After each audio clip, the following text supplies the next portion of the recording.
This boy was reincarnated as a magical book. He met Truck Kuin and was reborn as a grimoire. In a world where magic is worshipped and martial artists are despised, he was no ordinary grimoire.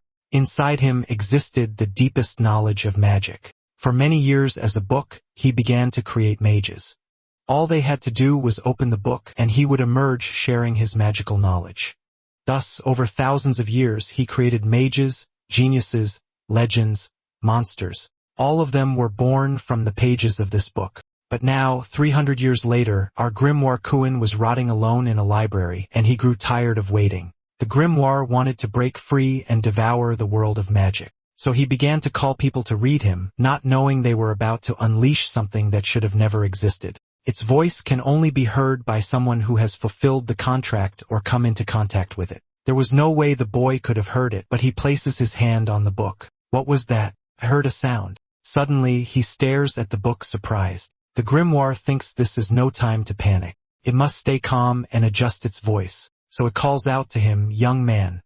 The boy is startled and asks who it is and where the voice is coming from. The grimoire tells him it's right there. It introduces itself as a legendary magic book. The boy exclaims, "A talking book," and the grimoire tells him to open its cover now. Because if he does it right at this moment, the pages begin to float towards his face. He would rise from apprentice to junior, intermediate, and senior mage, and finally become a great mage. The boy asks, "What is this?" The grimoire explains that he just saw a vision of what will happen if he joins his future with it. Your astronomical magical talent will blossom through me, and you will become a great mage remembered in history. But it thinks to itself that this was a lie. Can't sense a single drop of magical talent in this kid. It's all just smooth talk to convince him to read it. Although, it's not a lie that it can turn him into a great mage. But the boy says that, actually, he doesn't want to be a mage. The grimoire questions this. It tells him to think again that it can turn him into the greatest mage of all time. The boy says he still doesn't want to because he's going to become a knight. The grimoire asks for his name, and the boy introduces himself as China Yunsbella. The book yells that magic suits him better than swordsmanship, and China asks how it would know since they've just met. The grimoire asks, how about becoming an arcane knight in that case? China repeats the words in his head. He says it actually sounds incredible, and the grimoire celebrates.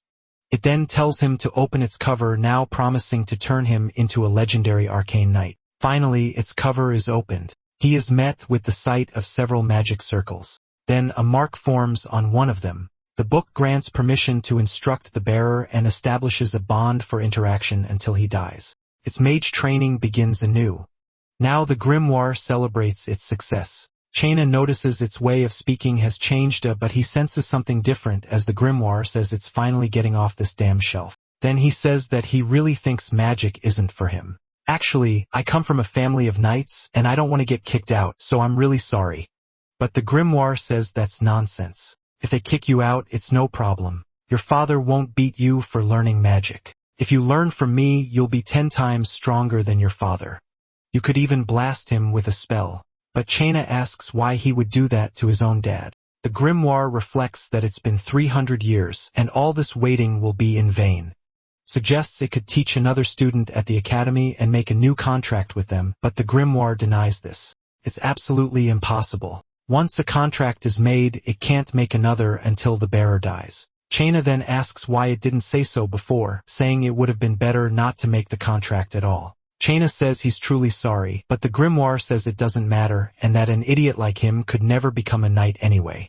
The boy says he wasn't thinking straight, but then he gets angry and tells that damn magic book to shut up, that it has no right to curse him. You practically forced me into this contract from the start. That's enough. He puts it back on the shelf. China says, if you've waited 300 years, you can wait until I die. The grimoire shouts that the bastard can't do this, and China replies that it can find the next one after he dies. The grimoire thinks it'll use the power of authority to force him. It then uses the order of authority to make him stop, but Chana just asks what it's talking about. The grimoire thinks it's screwed. It'll have to wait until that bastard dies. So it shouts for him to just die already. Bury your head in the ground and die now. It repeats this one more time, but the boy slips on a piece of paper. He immediately starts to fall. The grimoire falls silent as it hears a loud crash. Surprised. It wonders what that was. took half a day for them to find the boy's body. The corpse was quickly removed, and as dusk fell, the library became quiet. More time passes. The grimoire says it thought it was finally going to escape this tedious place. Of course, it's sad that the boy lost his life so young, but it just wasted 300 years of waiting. But whatever. With the death of a bearer, it will soon be sent to a new chapter. It wonders where it will be teleported this time. Maybe a luxurious library in a palace, or perhaps a smelly slum in the sewers. Maybe an old shelf in some street market? But it hopes it's a better place than this one. Suddenly, footsteps can be heard nearby. The grimoire wonders about it, wanting to know who would be there at this hour. It wasn't the sound of a key, but of someone picking the lock. Could be a thief, and not just any thief. The person manages to get into the library, walking around while holding their hood. The grimoire notices it's an academy student. It wonders if this place is a factory for crazies. But still, it doesn't make sense for them to break in at this hour just for fun. They were looking for something among the books. Thinks, wait a minute, could it be? The student asks, where is it? Suddenly, the grimoire begins to shake. It thinks it's going to be teleported to another place in a minute, so it screams that it's right there. The student had almost found it. Please come over here. It screams several times where it is, and it begs for them to please read it. That person notices the book on the shelf. They turn around and then head back. The grimoire thinks, this is it. Just open the cover. The time runs out soon after. The grimoire reflects that it's been 300 years since it ended up at the imperial family's academy. That's exactly 110,000 days. And for the first time in a single chapter, it found a second bearer. After all that strange confusion, she sighs, tired, on the floor. The grimoire wonders about this thief. She avoided the guards outside and slipped past the magical surveillance devices. Then it begins to glow for her. The girl is surprised by this. A grimoire materializes right after. It asks for her name. She answers that her name is Riley. The grimoire asks for her last name, and Riley explains she doesn't have one as she doesn't belong to any specific family. The protagonist says to just forget it then. She asks how it knew she was in this library and how it seemed to know it would disappear after today. She had heard its voice at the end, but its voice can only be heard telepathically by the contract holder or someone in contact with them, and only if they are a creature highly sensitive to magic like a dragon. Riley, who is just an apprentice at the Magic Academy, managed to sense this complex magical wave. So the girl says she doesn't know. Somehow just heard the voice. She was just hanging around after hearing about an incident at the library, and then she heard the voice. Her mind was a jumble of confusion. The grimoire reflects that this came out of nowhere and knows it's absurd. But what if this girl has a mana affinity comparable to that of dragons or spirits? Something like that wasn't entirely impossible. Among humans, there are those with an incredibly rare chance of absurd talent and extreme potential. And this girl might have that kind of potential. From the apprentices it has trained, the greatest mage of all could be born. Then it says that, first of all, it will introduce itself. Its name was Grimoire of D'Amato, and it will turn her into a great mage. In her room, Riley lights a candle. The grimoire asks if this is where she sleeps and why she seems to be the only one there when there are 5 beds. Riley explains that her other classmates went home for the holidays. And as she already said, she doesn't have a last name. The grimoire reflects that even commoners in this world have last names, so not having one means something. It asks if she can explain a bit more because as someone who is going to teach her, it needs to know more about her too. Riley says she was old enough to know right from wrong. She had become a member of the Thieves Guild and didn't even have a name, as the guild members simply called her Tool Number 2. The first one to join was Number 1, and he was in a similar situation. Going with the flow, the girl lived each day according to orders, but a thieves' guild is never a pleasant place. After a while, they started looking at her differently. They made an example of a few guys taking them out so no one would think of rebelling. But no matter how many they dealt with, those guys never learned. There wasn't much she could do, so Riley escaped the guild. Grimoire replies that the next step is pretty obvious. He figures she must have met a high-level mage who recognized her talent and put her in the academy. That must be how she managed to sneak into the library. He then comments that she's a special student and must face some bullying at the academy. Riley replies that there was a little at first, but it was fine. A friend named Michael from the Veilrock family helped her.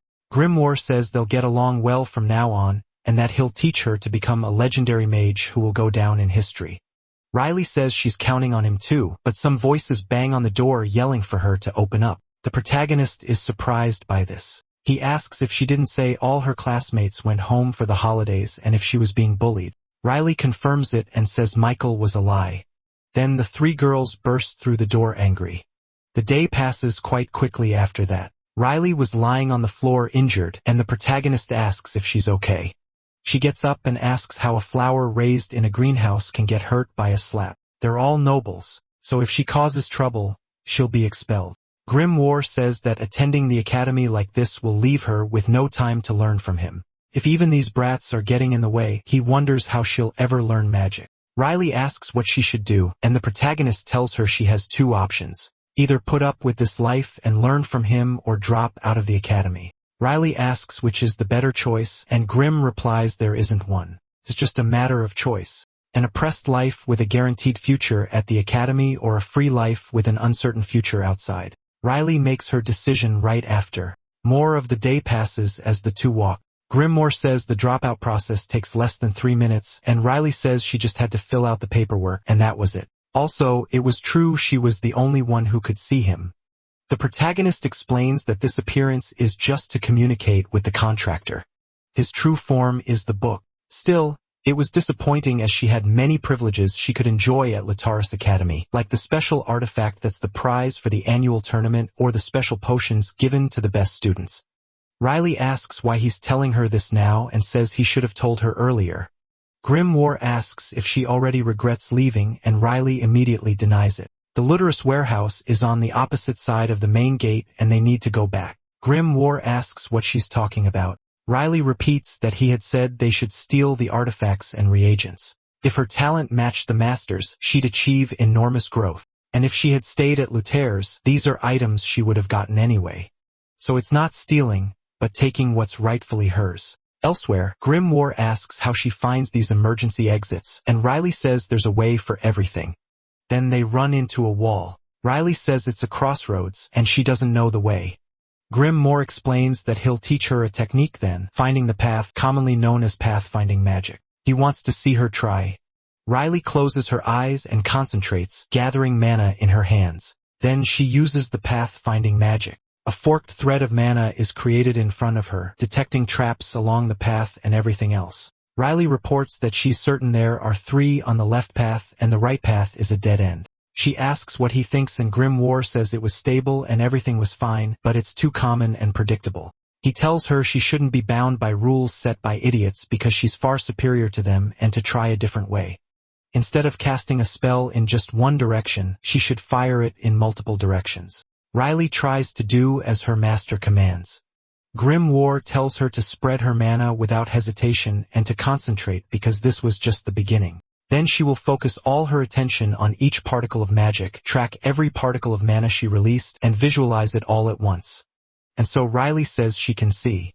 Later on a boat, they had all the artifacts in a box. Grimoire says she did well, and for a first attempt it was great. But now it's time to say goodbye to this place. 300 years in the Artemis Library, and he was finally leaving that boring place. Then he looks at his disciple, telling her they need to clear one thing up because she was the one who risked everything to find him and even dropped out of the academy where she was doing well. She only did it to learn magic from him. He wants to know what her goal is. In Riley's past, meteors suddenly fall from the sky, setting her house on fire right after. A mage casts magic on people begging to be saved. Riley flees far away with a little boy, looking back right after. She's startled to see the figure amidst the flames sacrificing themselves so they can run faster. Then back to the present. She looks down, not knowing how to answer. She says that she has a goal she needs to achieve by getting stronger. Grimoire reflects that those who seek power through magic usually want revenge. He asks if that's her reason. Riley confirms and lowers her head. Grimoire wonders against what, and would like to ask for more details. But talking about other people's past tragedies isn't pleasant, especially if they had a dark childhood like Riley's. On second thought, they've just met and will get to know each other gradually. Then Riley asks if the Grimoire won't tell her. Grimoire asks what, and the girl says he must have one too. A purpose for training mages like her. Grimoire reflects on the reason why he trains mages and why he teaches them all his knowledge without holding anything back. Then he thinks about telling her. He asks why it matters since he was just doing it for fun. She should think carefully since there's no fun in living as a magic book. The only fun I have is when I'm training mages. Later, in a room, Riley says they left the academy so suddenly and wants to know what to do now. Grimoire tells her she has a letter of recommendation from the professor.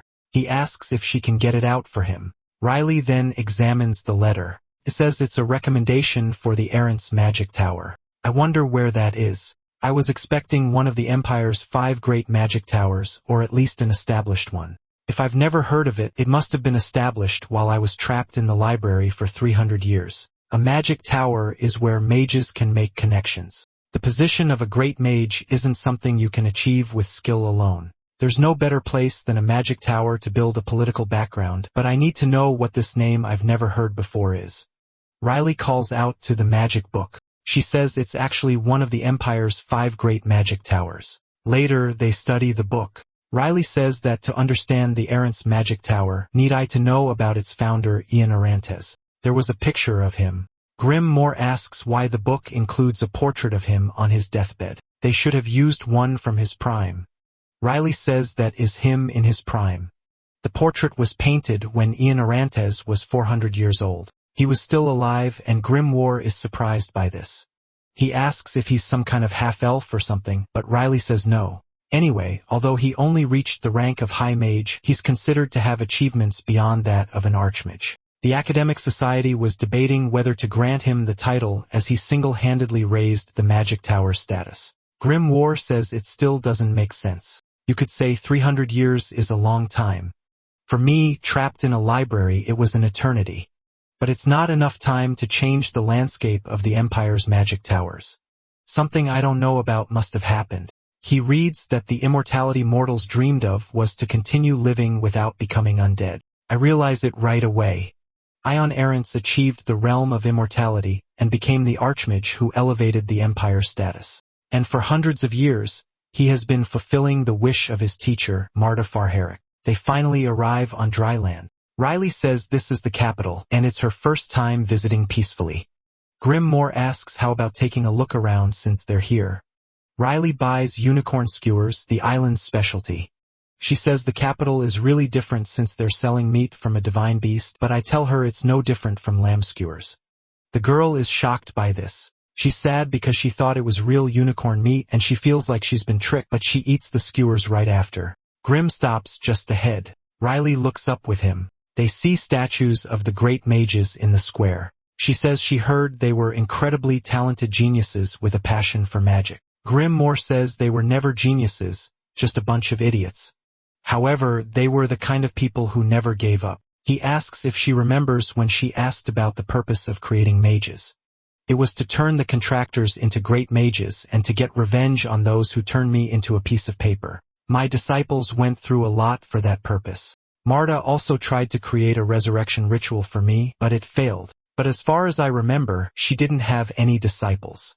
Riley asks if Ian Arrants lied and I confirm it. Then we must go to the Arrants magic tower because I can't forgive someone who's posing as Marta's disciple. Riley sighs happily at this and says they should make a promise. She'll get revenge on Ian Arrants for me. And in return, I must help with her revenge too. Grimoire keeps a smile on his face and says he promises her. On that day, Riley and Grimoire swore to help each other with their revenge, and so their story began. About 5 years after the protagonist was reincarnated as a grimoire, he was stolen from a simple shop by a boy named Findal, who survived day to day, wandering the slums. Findal suggests the name Grimoire since it comes from the old term for grimoire. The protagonist tells him to just call him Grimoire. Findal complains that he didn't like it again and says he'll call him Grimoire anyway. That was my first contractor. The protagonist falls silent at this. For me, who was so confused right after becoming a grimoire, Findal had been like a light and I wanted to repay him. The boy tries to control mana, saying he's not feeling anything. Grimoire tells him to wait a bit longer and to slowly guide the energy to his mana heart. Findal says it's working, but it hurts a little. And the protagonist explains that's normal, but the boy starts saying it's getting too hot. Grimoire tells him to stop complaining. He has to endure this if he wants me to pass on my magical knowledge. But Findal keeps losing control of his mana and complaining about the heat. The protagonist asks what he's doing, rushing like that. If he continues this way, Findal loses his life right after, falling right in front of me. Grimoire is silent in shock. Then he tries to call out to his contractor. The next day, in a carriage, he sits on the bench across from the girl. He then calls out to Riley. The girl lifts her head and whispers in response, but the protagonist remembers that people are listening. Ever since the binding authority was established, they've had a certain level of mutual understanding. If they add a little vocalization through mana, it becomes their own form of telepathy. Earlier, Grimoire had said that nobody in the world would think of making unicorn skewers, so Riley decided to make a bet, imagining it right after. The protagonist tells her not to actually do it, saying it's a convenient technique in many ways. Back in the present, Riley asks why he didn't teach her this technique before, and the protagonist tries to change the subject, thinking that he found it a little cute when she whispered around others. And if I tell her that, she'll get mad, so I'll just keep quiet. Riley says that because of the binding authority, she knows all my true feelings anyway, and the protagonist complains about it. He says that if the Errant's magic tower is one of the 5 great towers, there must be a selection process, and she can't take it lightly since they want mages who are complete and verified. The selection test is a place of rigorous merit. For Riley to be selected by the Errant's magic tower, she must stand out and show her skills against various mages.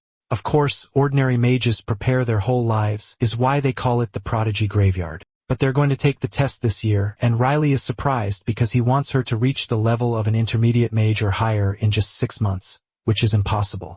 Grimoire replies that it's totally possible and that he's confident. With his help, she'll pass the test in 6 months since he has something prepared in the middle of a strange forest. The coachman asks if this is the right place as it's full of spells. Grimoire replies yes and that he should leave them there. They then walk into the middle of the woods where he says, this is the place she'll train for the next 6 months, and it's also where his former disciple lives. But Riley comments that he must be at least 300 years old and can't believe he's still alive. Grimoire replies that he isn't, but he's not lifeless either. One of his former disciples turned into a lich. The creature begins to sense the magical presence nearby. Grimoire explains that only a great mage can become a lich, and when he was alive, he had been a great mage. Riley asks where he is since she only sees trees. The protagonist says he doesn't know and she'll have to find out on her own since it's a test. The girl asks what he means by that. Grimoire replies that those who can't find him aren't worthy of learning magic, and she should know how to find him. Riley then prepares her magic, saying, of course, finding the lich's hideout hidden somewhere in this forest is the first stage of the training. Her locating magic starts bouncing off a dozen magic circles. She complains that he's too much for using so many concealment circles. She notices all the barrier spells, illusions, and distortions in the area. The lich says the golden-eyed girl seems quite proud. Still, it took an advanced mage half a year to find his hideout. An apprentice like her should have never found it so easily. However, Riley cracks a smile. Looking back, Grimoire thought it was no wonder she looked so proud. Riley's affinity with mana was on par with that of a true genius. The girl announces she found the lich and stands before him. That being is surprised and asks how she managed to do it. He said he tried to sound cool after all this time, but his voice gave out, coughing. He insisted he was better now. He mentioned that she found it remarkably fast, noting it usually takes at least 2 years. The protagonist added that the previous record was 4 months, but Riley broke through in under 10 minutes by reverse tracking the location interfering magic. A method only possible for someone with an insanely high affinity for mana. The lich remarked that she was a monster for pulling it off. Inside his lair, a dragon lurks observing them. The protagonist notices a Cerberus on the floor and says his strange habit hasn't changed. And honestly, this place could hardly be called a hideout, he thought, as the lich guided them to his room, placing a cup of tea on the table. Meanwhile, Riley felt a heavy pressure. The protagonist got his attention, telling him to conceal some of his aura since his disciple was feeling uncomfortable. The lich apologized, explaining he hadn't seen anyone in a long time and wasn't properly adjusted, having betrayed the laws of the celestial realm and been cursed by the gods. As a being of necromancy, he inevitably carries the aura of dark magic. Grimoire said he now understood why he took on a new disciple instead of keeping a lich, and Riley understood as well. The foundation of a lich is dark magic, which is strictly forbidden in the Empire. Even thieves who procured illegal materials for such practitioners were considered just as guilty. A specialized organization known as the Inquisition exists to punish them where anything related to evil is subject to retribution. Grimoire dismissed it, saying that wasn't important right now. He asked how the lich had been, who replied he'd been there for 2,000 years. But he grew worried when his master hadn't visited in nearly 300 years, thinking something serious might have happened. He had been researching necromancy, dark magic, and curses. While he occasionally met the master's other disciples, 5 years ago, he had to fight off some adventurers. Grimoire asked if they had invaded his home. The lich commented that it might have been fortunate as they mistook the place for a dungeon because of the dark magic. They advanced as soon as they saw him, so he had no choice but to fight back. Grimoire asked what happened to the adventurers. The lich explained he was short on help, so he turned them into his servants. And there they were, pointing to the corner. He explained that this was Jeremy, his right-hand man who was carrying a kettle. The protagonist was completely shocked by this. He shouted that the man was a death knight, not a common adventurer as the lich had claimed. But a common adventurer could never become such a high-ranking being. Riley then pointed out the sword on Jeremy's waist with the golden lion on the hilt. He's the leader of the Inquisition. She'd heard he disappeared during a mission 5 years ago, and they were still searching for him. The lich said he didn't know. He only fought the adventurers who invaded his territory. Usually, leeches have minds slightly affected by dark magic, and Grimoire used to visit frequently to check on his mental state. And so, he sighed sadly at the news. The lich noted that even though she was an apprentice, for her to come to him meant there must be a specific reason. Grimoire stated that if it's this girl, she could certainly handle his training now. The lich agreed. The protagonist then asked if he remembered the last disciple he brought, Marta Farhelik. After the explanation, the lich summarized, so there's an imposter posing as his disciple, and you're planning to enter the magic tower to get revenge. Grimoire confirmed. The lich questioned why they would go through the trouble of seeking revenge by entering the magic tower of Irantes. It would be better to go to one of the other magic towers and keep things under control, or even one of those overshadowed by errants. Grimoire said that was a simpler and more constructive approach, however. Destroying them slowly from the inside and doing it personally was much more fun. The lich complained that was a strange reason, and the protagonist asked if that's what he should be doing. The creature asked for Riley's opinion, noting that if she followed her master's plan, she would be in great danger. The girl replied that she found it to be an exciting and fun method. The lich remarked that she was apparently weird too. In a strange place later, Riley commented with surprise. She noted that the flow of magic was strange, and the lich explained he'd spent a long time creating this space with the master. 6 months is a very short period for an apprentice to reach the level of an advanced mage, even for a genius like Riley. But if they had about 2 years, it was possible. Riley commented that the space was incredible. The lich commented that it was quite a challenge to create. Grimoire continued explaining that she now has 2 distinct advantages over other mages. First, her physical abilities are exceptional due to her past in the Thieves' Guild. And second, her naturally superior affinity with mana. From now on, they were going to focus only on those 2 strengths and on just one type of magic. He asked if she knew what the spell was. Riley replied that it was a magic that nullified other spells without needing a defense. The spell is a counter-spell type of magic. This means it can make a fireball flying in your direction disappear into thin air. Grimoire asked if she understood why he was asking her to train this. Riley said he wanted her to use the spell to prevent opponents from casting magic during the exam and then take advantage of her physical skills for close-quarters combat, the protagonist confirmed. He said that no matter how high the opponent's magic level is, she must ensure they can't use magic. But it's her only way to handle mages. With that, he left her in the lich's care. Riley said to wait a moment. The lich began to concentrate his energy right after. The girl complained that he didn't even explain the spell. While the lich said she should have learned it in Renalmus, but this way was even better. Usually, she gets better at things like this quickly after a few tries. Some time passed, and Grimoire observed the girl. He did the same with the lich. The protagonist noted her skills normally improve when she gets hit more often, but she was avoiding that. He wondered why she wasn't progressing. The lich explained that earlier when he shot the magic. The girl realized it was coming and planted herself on the ground.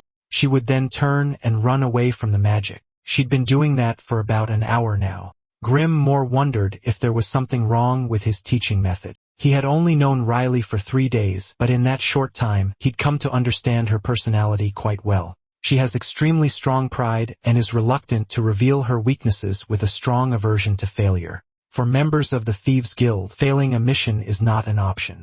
He wondered if the psychological pressure accumulated since childhood still affected her, and perhaps that was the very reason. Out of fear of failing, she felt she had no choice but to flee uncontrollably.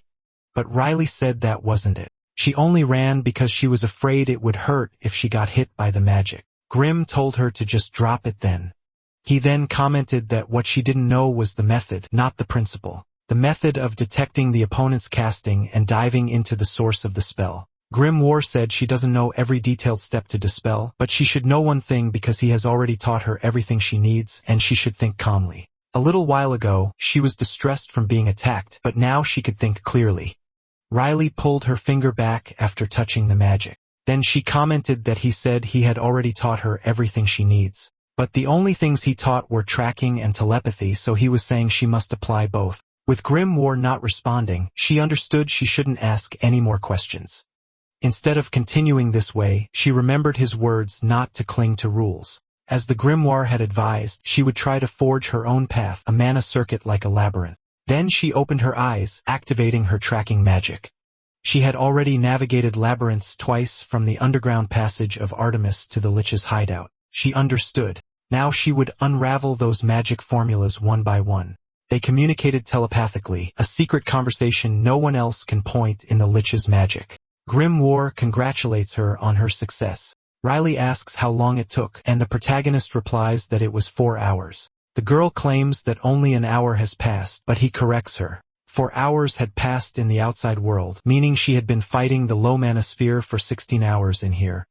The girl drops to her knees, exclaiming how fast time flies. Grimoire tells her it'll be like this from now on. But Riley says it was okay. She had already gotten the hang of it. He tells her that's good. Thus time passed relentlessly. The seasons changed one by one. September, the cool autumn when the sun begins to set early. The time of year when the magical world pays closest attention.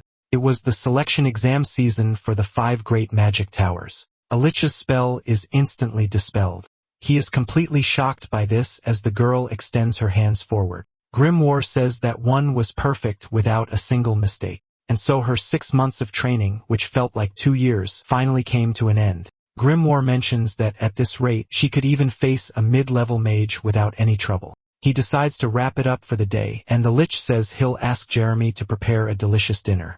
Grimoire says he also worked hard, but the Lich brushes it off saying it was nothing. A piece of paper flutters to the ground as the protagonist says that with a little refinement in her attack magic, she'll be perfect.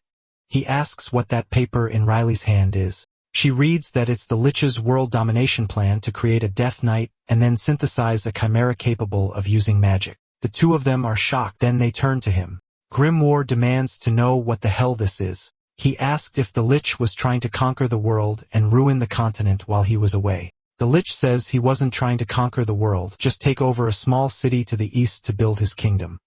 Grimoire sighs in anger. The Lich argues that someone of his level should have such ambition, but the protagonist complains that he's just going to cause trouble. The Lich complains that he was just making a suggestion, but they reacted so negatively. The Lich says he hasn't caused any real trouble. Around the time the Lich's world domination plan was discovered in the north of the Empire, a girl walks through the snow stalked by a few lurking silhouettes. Others were plotting a conspiracy of their own. On the road to Wilhelm, the city of mages, people are constantly moving along it. One of them calls his boss's attention because the girl's outfit looks expensive at first glance. Her gait is pathetic and shows no signs of caution. She's completely defenseless. He then aims an arrow saying she shouldn't be walking alone in a place like this. The arrow flies towards the girl, hitting her in the abdomen and knocking her to the ground. She then becomes completely lifeless. The subordinates comment that it was a great shot and the girl has a lot of expensive items on her. They've hit the jackpot until one subordinate notices something. His boss says he's busy gathering the treasure, but the man tells him he should take a look because the girl is there, intact, with a smile on her face. The boss wonders what this is. Then they all notice the treasure is gone along with the body. This girl was a mage. They all decide to draw their swords. The boss says they have a chance since they outnumber her, but the girl rests her face in her hand. The boss comments that she's just a spoiled, elegant girl until a slash hits him. The man falls to the ground, groaning in pain. While his subordinates lose their lives, the girl approaches. She places a finger on his chin, warning him that if you're going to mess with a mage, you should be prepared to pay the price. Sometime later, a gentleman analyzes the scene. He determines it was the work of a mage, and it seems there was a fight against bandits. This fight happened about 5 hours ago and was completely one-sided. A young man asks what they should do. The mage replies they should ignore it and move on, as they can inform the guards when they reach the city. As long as he's with them, there shouldn't be any problems, and the coachman says he'll trust him. The gentleman sits back in his seat looking at Riley, who was sitting across from him. He calls out to her and asks the reason for her visit to Wilhelm. Riley replies that she's here to take the entrance exam for the 5 great magic towers. The mage replies that she's asking to get herself killed. He says the selection exam attracts all sorts of mages. Among them are lunatics who see the exam as a legitimate opportunity to take lives. You should at least have the ability to protect yourself if you value your life. Reaching the lower ranks at such a young age is commendable, but the tower exam is worse than you can imagine. He suggests she train at a school in Wilhelm first. Riley says she appreciates the advice, but she has already made her decision. The mage falls silent at this, but he sighs, thinking that another promising candidate will meet a premature end this year. He starts looking out the window. Grimoire wonders why this old man is meddling. But they finally arrive at the city, a place that snows year-round and is the heart of magical engineering. Posts line the streets and balloons fly in the sky. Suddenly, an explosion occurs, and everyone comments that Roy failed his experiment again. Grimoire says the appearance has changed, but the atmosphere remains the same. He asks if she's figured out the way, but Riley says she has no idea. The protagonist adds that it's frustrating because the city has changed so much that he doesn't know anything either, and he wonders why the location of the selection exam administration isn't on the map. Riley tries to use a pathfinding spell, tracking ceaselessly throughout the city. She says there are 10 presumed locations for the administration office. All of them are relatively clean buildings with restricted public access. Grimoire says he would have followed that meddling old man if he had known this. And honestly, the city has changed a lot in 300 years. But a person approaches from behind saying she looks new here. The protagonist notices he's wearing a bulky robe and has a faint display of magical energy. He was a novice mage. He says that newcomers usually have a lot of trouble finding the administration office. Pathfinding is a useless spell here as the residual magical energy from experiments interferes with it. Riley asks if there's another way, and the man says yes. It's to ask a friendly person for help. Riley wonders what they should do, and Grimoire says it's up to her. The girl tells him she'll be in his care now, and the man asks where the young lady is headed. He asks if she's here for the selection exam because it's this way. He also explains that Wilhelm is a large city with several districts, which is why the alliance was formed. But Riley interrupts him, asking how much longer it will take. The mage says it should be about 15 more minutes from here. But the girl says that's not what she meant. She was talking about the spell he's been casting on her this whole time. The man asks when she noticed. Riley says it was from the very beginning. Ever since they met, he has been putting a strange emphasis on certain words. He was using a peculiar intonation to infuse his words with magic. She asks if that isn't true. The man was using this to disguise the incantation and cast a spell on Riley. Hearing this, he bursts out laughing because she followed him even after knowing. Grimoire reflects that the spell he cast was related to paralysis. Completely paralyzed, she would then be sold as a test subject to a dark mage. This is a common occurrence in Wilhelm, and the victims are usually young people like Riley. The reason she went along with it is because he couldn't hurt her in the slightest even if she fought back. The man gets angry hearing this. He says she's become arrogant for reaching the basic level of lower mages at such a young age. And today he's going to teach a painful lesson to a little mage. Even among the same lower level, she hasn't learned that the difference in skill can be as vast as the heavens and the earth. Grimoire mentally retorts that Riley is the heavens and he is the earth. The girl asks if she's his first kidnapping victim, but the man says she's the 13th.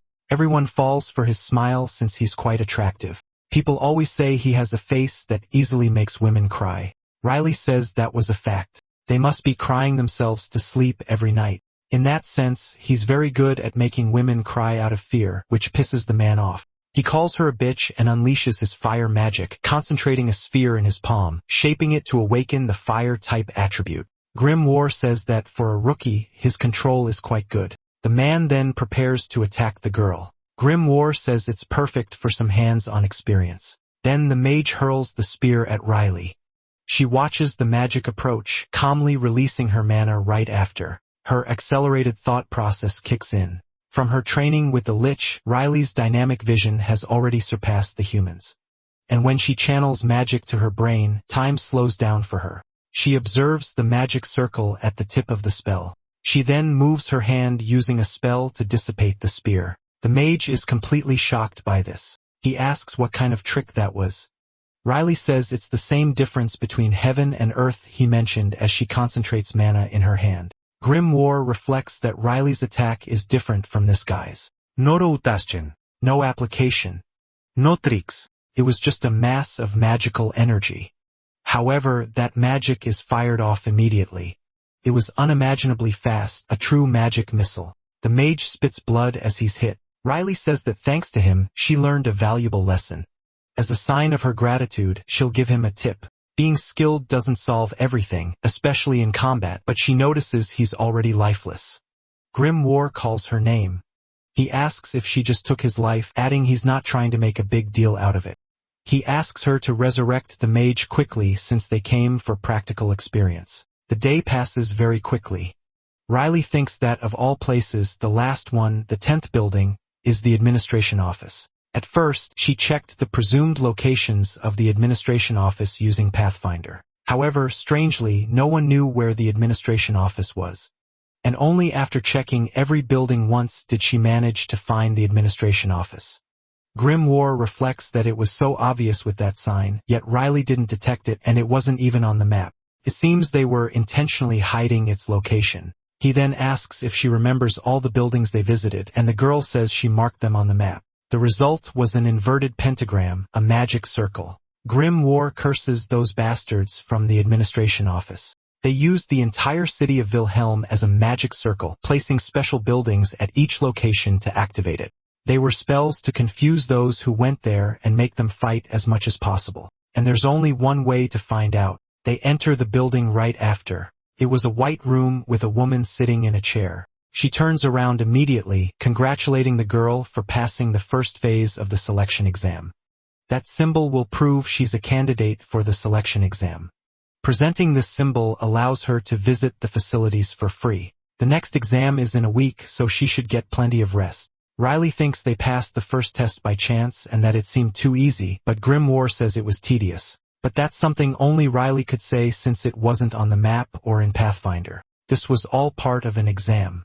That administrator mentioned something like this. She has to overcome several obstacles, track all 9 locations, and then find the final office. This search for the administration office must be hell for the other mages. The administrator remembers something.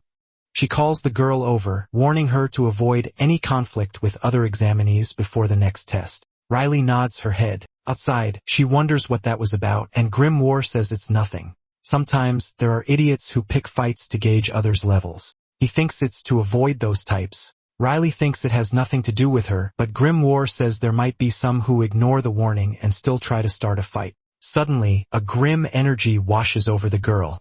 She tries to warn the Grimoire, but he already knew. Just like now, a strong killing intent was directed at Riley. It was a familiar mana, the same one she felt from the corpses they saw on the carriage path. Grimoire says that whoever is emitting this intent is the culprit behind those corpses. They will track the killing intent, activating another application of Pathfinder, abandoning her sight and seeing the world only through mana. Her thread manages to find the girl in the red hood. Riley thinks there she is. She wonders what to do now, and Grimoire asks if she thinks she can win. Riley confirms. But suddenly, a spell comes flying in her direction. The sphere is right in front of the girl. Riley thinks she could dissipate it or maybe duck, but it's too fast. Before she can do anything, her brain will be pierced. In that case, she activates a dual spell. She'll have to sacrifice some flesh to save the bone. She'll raise a barrier on the side the attack is coming from. It will break quickly, but it will create an opening for her to dodge. And at the same time, she'll prepare a magic missile, turning in her direction. But the girl is completely shocked by this. There was no opening for her to attack. She realizes she can't stop the spell either. Then her barrier shatters. The attack pierces her head. Riley's blood falls to the ground, staining the grimoire. The assassin cracks a smile. Back in the present, Riley is startled. She looks around, realizing she's alive. She asks what happened. The woman says that was a battle that took place inside her mind. It was a simulation that manifests in a state of extreme concentration where you detect your opponent. You feel their killing intent and think about how you'll react. A simple illusion. And by the way, the woman asks if she just saw herself lose her life. Grimoire notices the inverted pentagram and says she's also an exam candidate. Apparently, she didn't even consider the warning. That gruesome scene can only be described as the work of a deranged assassin. He then tells Riley to be careful around this person. She seems like a cruel psychopath. Among magic users, no sane person would use it as a murder weapon. But sometime later, the woman takes Riley to dinner and asks if it's good. The girl says it's delicious. She then explains it's the best restaurant in town. Even the masters come here after the test, and she should just eat because her big sister will pay for everything. Riley asks if she really will, and the woman says she was rude earlier, so she should at least offer this. The girl is completely won over. She says she likes this person, and Grimoire reflects that he told her not to get too close. Riley says bad people never offer food, and she only ate bad food in the Lich's cave. Grim comments that he would be sad if he heard that. He tried so hard to cook for her with all his effort, not to mention he balanced all the nutrients and used rare ingredients. But Riley says it's pointless if it tastes bad. Grimoire says that the important point now is the woman introduces herself as Rebecca Duncan and says she can call her Becky if she wants. It was a pleasure to meet Riley. Grimoire says this crazy assassin is the real problem. Riley thanks her for the meal, and Rebecca says there's no need to thank her. Grimoire thinks that at only 27, she has reached the brink of the advanced level as an intermediate mage and came to Wilhelm for the selection exam. Rebecca adds that she doesn't need to be so grateful anyway because everything here is free. She must have heard from the administrator. Some facilities are free if you show this emblem. This restaurant is one of them, and Riley is much more naive than he thought. Rebecca laughs at her expression, saying she didn't mean to trick her. Grimoire thinks she still doesn't get it. When Riley makes a blank expression like that, it means she's very irritated. Sometime later, Rebecca asks what she's going to do and if she has a place to stay. But Riley says she was just planning to go to the closest one on the list. The mage says that's not good. Even though the facilities have been inspected by the 5 great towers, there's a difference in quality. She mentions that one of them was okay. The Sky Whale Inn is the best place to stay. I was staying there because it's soundproof, quiet, and the owner is nice. So he points out the best spots, saying it's fine like that. Riley asks if Becky is coming along, and Rebecca replies that she's staying at the house of someone she's known for a while. Then she looks back with the girl looking at the map. She asks if Riley wants to stay there too, but Riley refuses. Rebecca says she was just asking. Grimoire thinks that based on his thousands of years of experience, that statement was sincere. If Riley had accepted, she would have guided her there. Riley wonders why she was interested in her, and Grimoire says he doesn't know. Still, if he had to guess, perhaps she's curious about Riley being a rookie and having passed the test. The girl comments that he speaks well for someone who knew nothing, and indeed, their kind recognizes one another. Rebecca then walks away, telling Riley to get some rest as they'll see each other again at the next exam. Grimoire thinks about what had happened. To think that someone who smiles like a maniac and unleashed killing intent at their first meeting is the same lunatic who took the lives of those bandits. The less you know about your opponent, the more dangerous they become. So he tells Riley to say a few words. The girl says, "See you next time.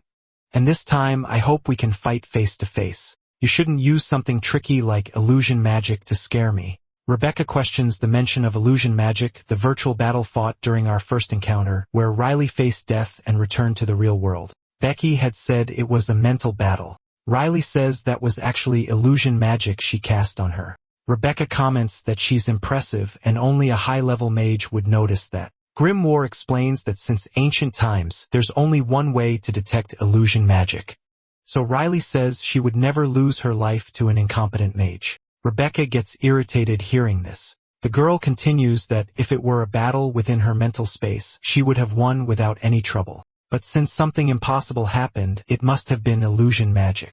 Grimoire says that all mages have their pride and none of them would stay silent when called incompetent to their face. Rebecca asks what she just said since it was by an inferior mage that she would have won without a problem, and Riley repeats it. Rebecca looks at her angrily, but then thinks she must be crazy and turns her face away while sighing.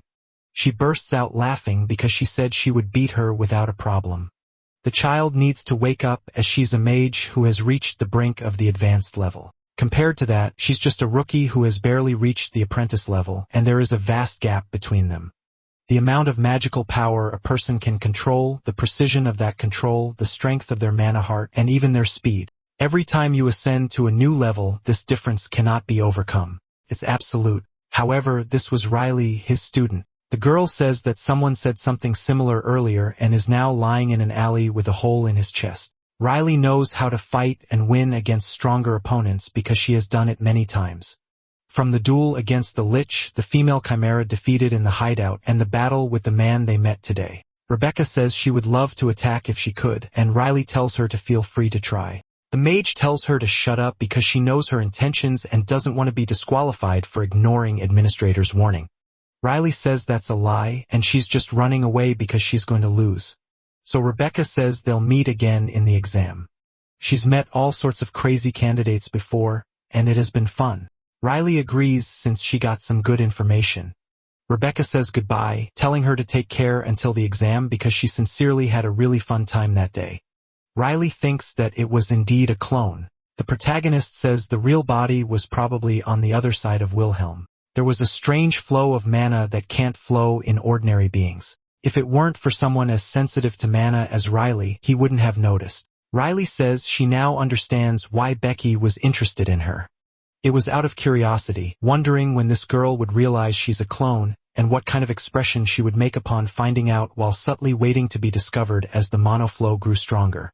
The protagonist asks why she would do something like that, asking how she finds this fun. Riley says it's about enjoying the thrill of almost being discovered. The protagonist says she's quite remarkable with that lunatic mentality.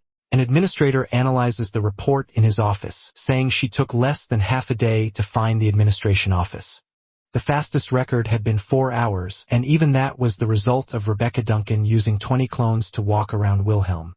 He reflects that the average time for those who passed the first test is about a week. Even Garen Edward von Theobald, who is at the high expert level, took a full day to find the administration office. So he says this means that this Riley girl was practically in first place. The other administrator says she was right, that there will be a lot to see this year. Then the other agrees that there will be many things. There was 1 week left until the second selection test. Riley had decided she would rest well. She started to adopt a more relaxed lifestyle, waking up late and going for breakfast, taking a nap, and then having lunch. The girl lies in bed after a relaxed dinner, and 3 days later, she got tired of resting.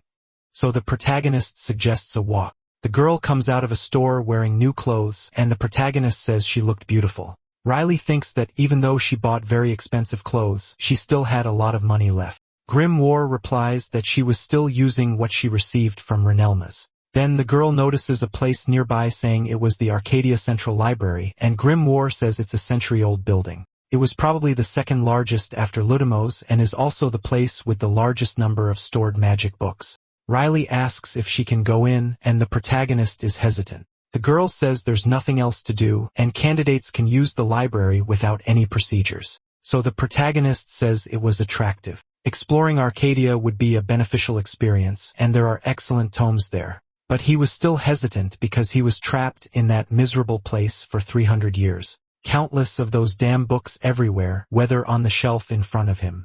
To his side or behind him, there were only books. Riley says he can't avoid the library forever. The protagonist agrees, thinking that unlike the technology-filled Earth in this world, he can use books to acquire knowledge. As Riley said, avoiding the library forever is not an option, and he needs to overcome this trauma eventually. So he says they'll just close their eyes and go in. If it doesn't work once they're inside, he can always leave. Inside the library, the girl is surprised, looking up at the ceiling and saying it was incredibly beautiful. Grimoire says it doesn't have that oppressive feeling of books squeezed in everywhere like in Renelma's, so it's fine, and it looked like Hogwarts.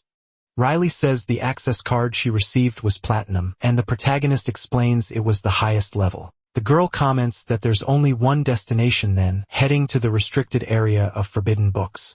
Grimoire says the 2 books she picked up in the general section are fine, but the forbidden books are what really matter. Riley says there was a slightly brighter area over there, so the protagonist tells them to go that way. Until on the way they run into someone. Approaching them shortly after, the mage turns his back asking how she got there. Then he notices the magic symbol on Riley's wrist, recognizing that she was a participant too.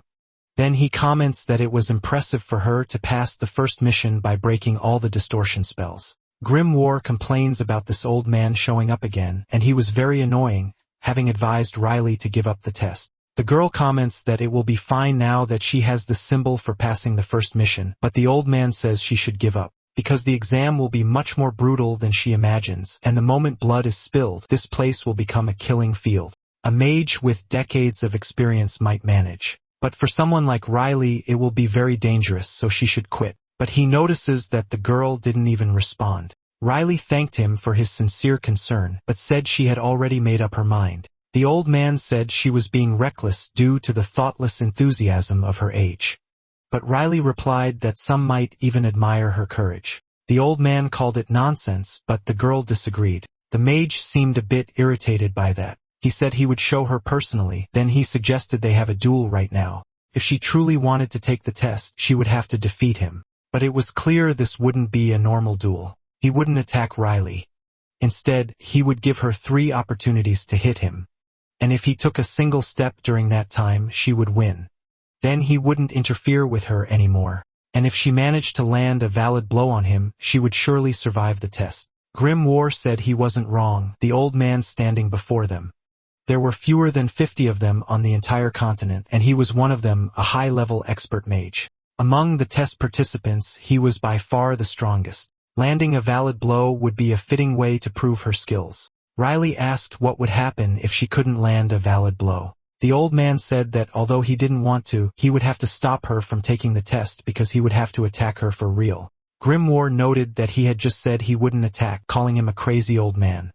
Garen clarified he wouldn't take her life, just break both her legs so she couldn't take the test. They both thought this person was not normal. The old man asked why she was making that face, and the girl said her pride was hurt. The man asked if she wanted to duel on equal terms with no restrictions, and Riley agreed. Garen sighed, then called out to her.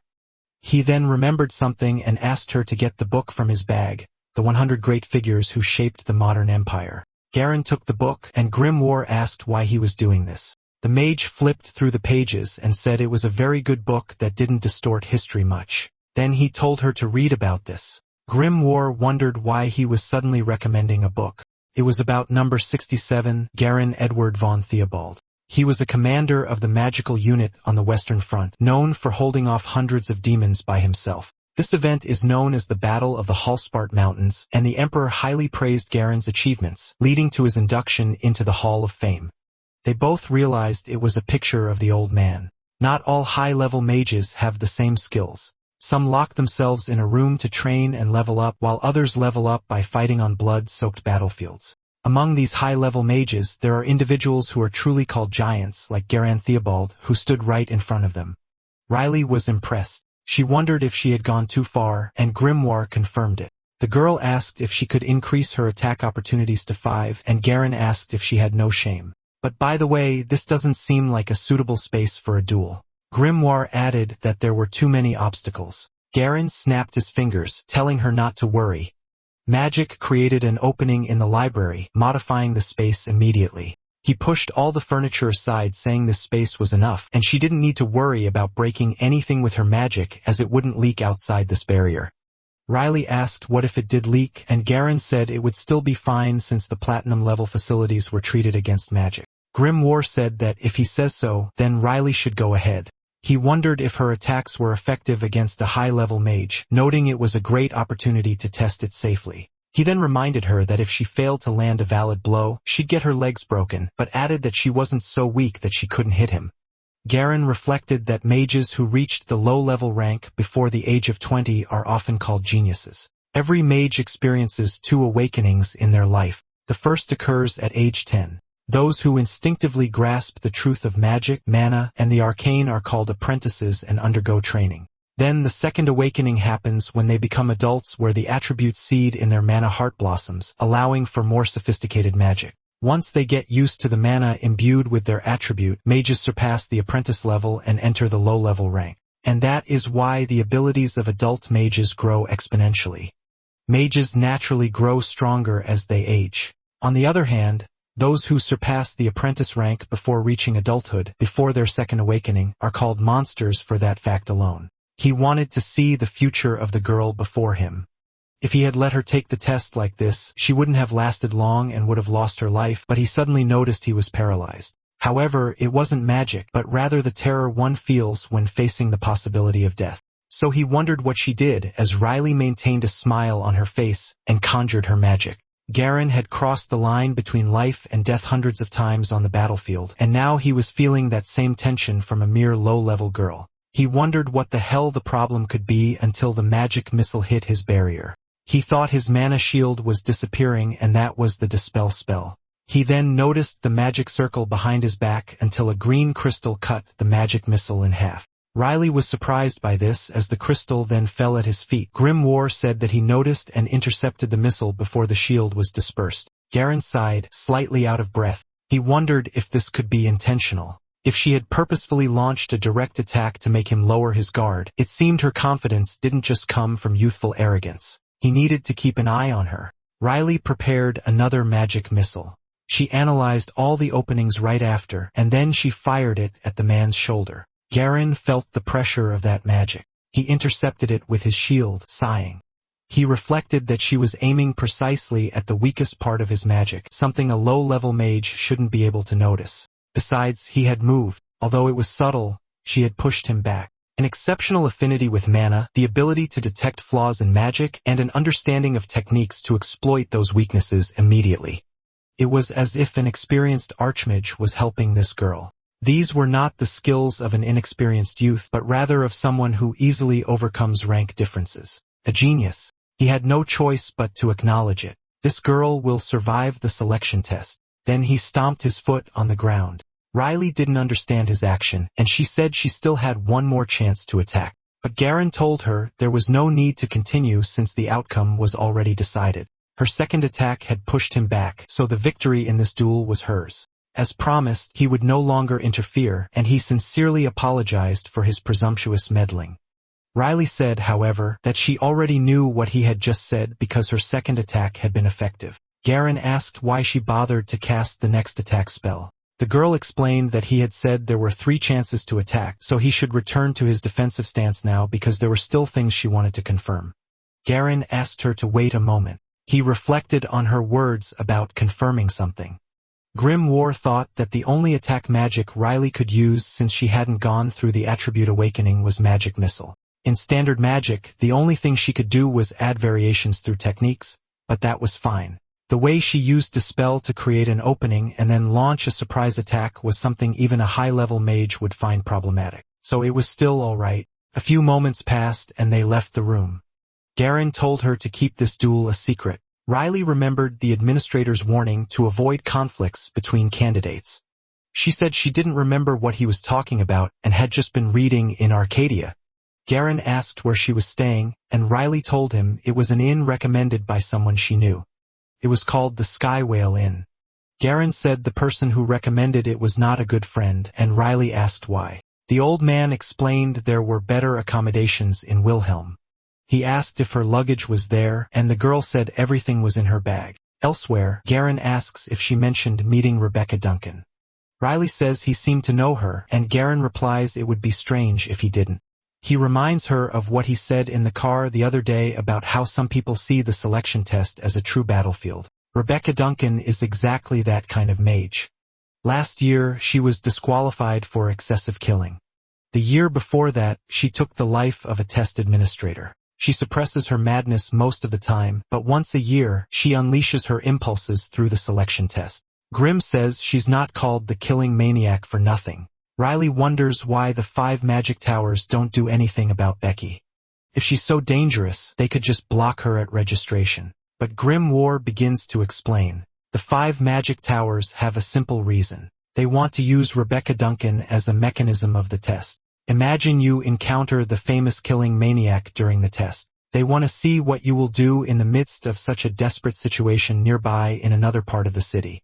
Says this is the location indicated by the magic circle. It seems to be the second test site. Grimoire comments that the exterior looks a lot like the Selection Tests Administration office. Garen tells them they should go inside. He then opens the door, feeling a strong flow of mana surge toward her. Riley quickly shields her face with her hand. Meanwhile, Grimoire remains completely unfazed, thinking that this was a phenomenon he had experienced thousands of times, teleportation magic, which whisks a portion of the participants away. Riley wakes up shortly after. She's in a fancy room with several other mages. Grimoire notes that it's incredibly luxurious, looking like the interior of the Imperial Palace. Then he notices the symbol on the wall. He realizes it's the same palace he was just imagining, but it's not the one he knows, as the structure is completely different from the Grand Hall of the Rita's Empire. Riley observes that the interior is quite old. Therefore, it was a castle ruin. Ruins are places where artifacts, treasures, and grimoires lie dormant. Typically, such ruins are protected by traps and guardians, classifying them as some of the most difficult dungeons to conquer. Grimoire says that choosing such a dangerous place as a test site is very typical of the selection test. Riley notices that Mr. Garen Theobald has disappeared. Grimoire points to where he was. Riley starts to go after him until someone approaches. Rebecca elbows her as she calls out, saying it was a surprise to meet again so soon. She asks how she's been and if she enjoyed her time on the Sky Whale, but Riley denies it. Rebecca asks why not, wondering if it wasn't as good as she thought. The protagonist gets irritated by this. She says she didn't even go to the Sky Whale in the first place. She just stayed at another lodging, having a pleasant 3 days at the Arpelstingwood Grand Hotel. Grimoire thinks that's a lie. They were tricked by Becky, so they only stayed there for 2 days. Suddenly, someone gets everyone's attention. An administrator greets the candidates, announcing that they will now guide them to the second test. Rebecca says she'll find her first when the test starts and make her regret that bold challenge from last time. Riley says she's sure of her victory. The mage turns away angrily and tells her to just wait and see, while Grimoire asks why she doesn't just fight now if she wants to so badly. Later, the administrator announces that the second test is a team competition.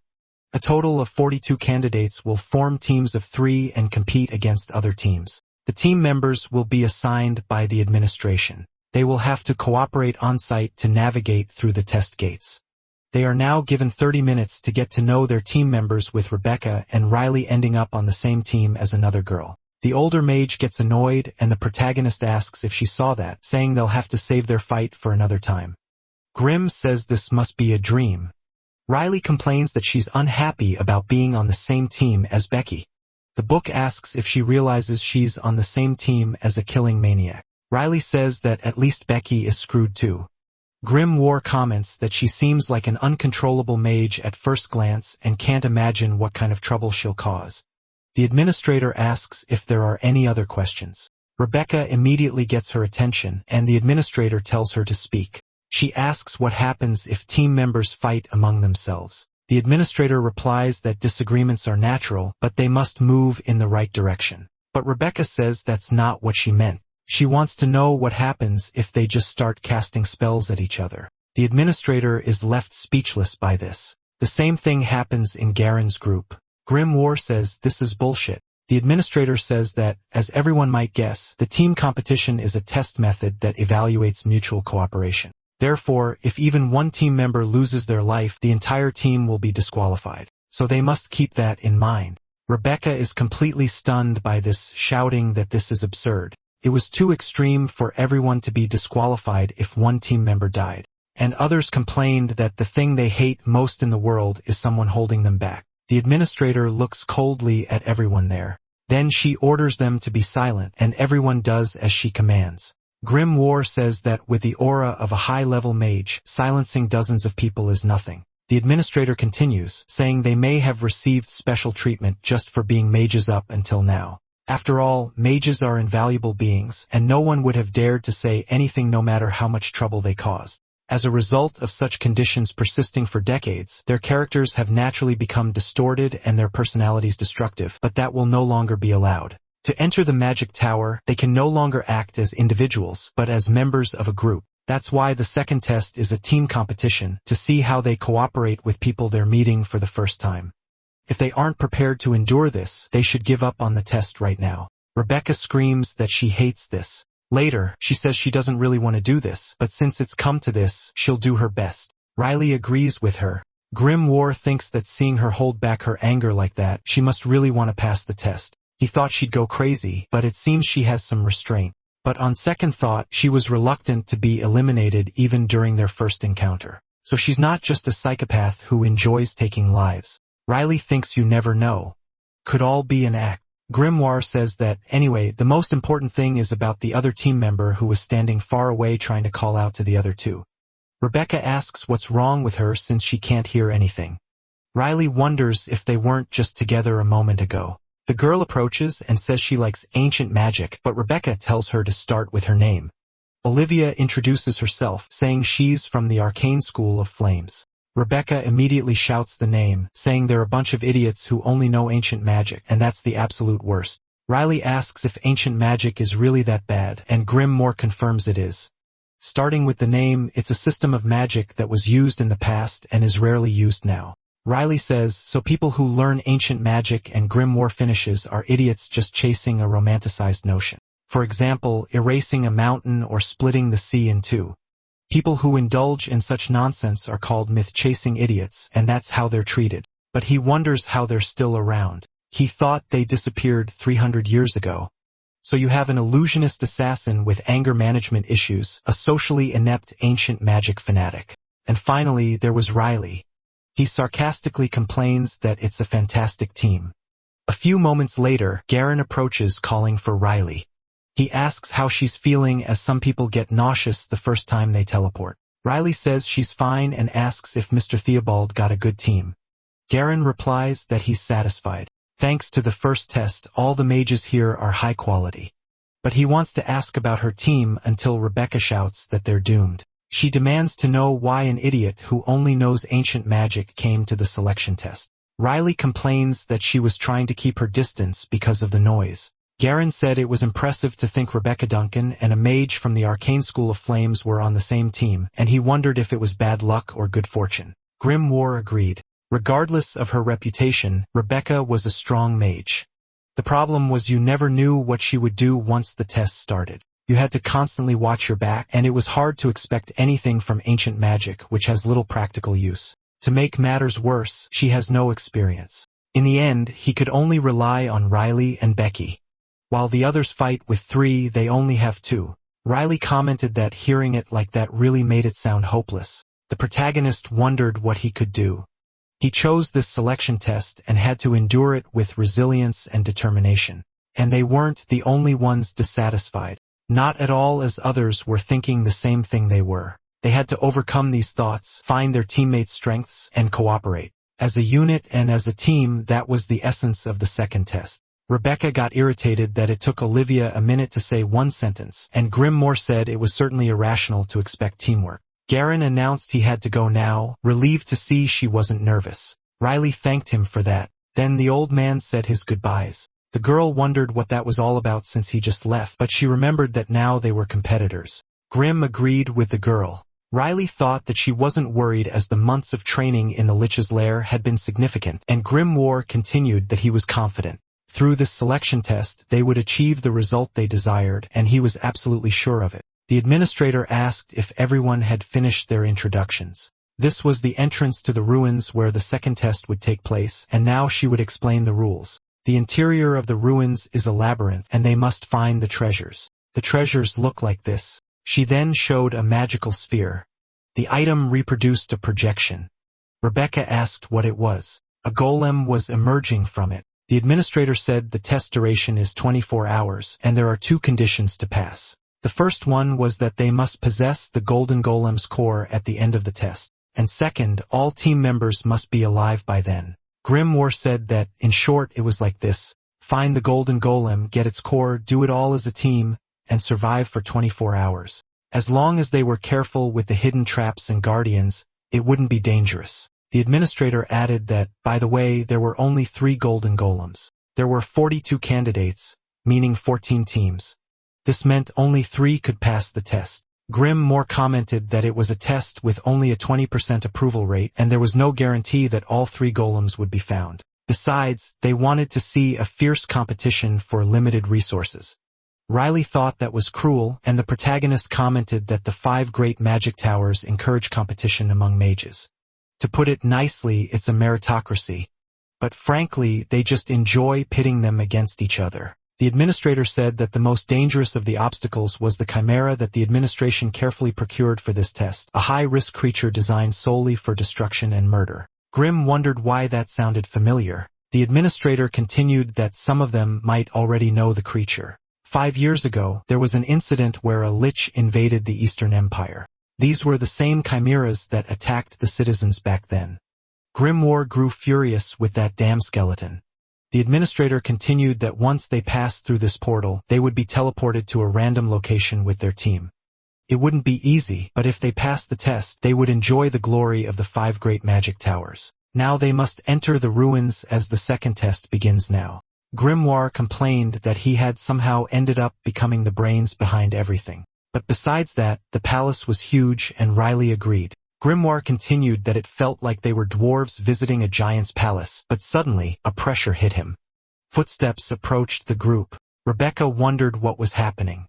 A giant guardian with a halberd in its hands walked past them. Riley wondered if she had mentioned anything like this, and the protagonist repeated that they said there would be obstacles. This statue must be one of them, and it's not something they released for them to fight. Riley said it's like entering a restricted area. Find the golden golem and avoid these monsters.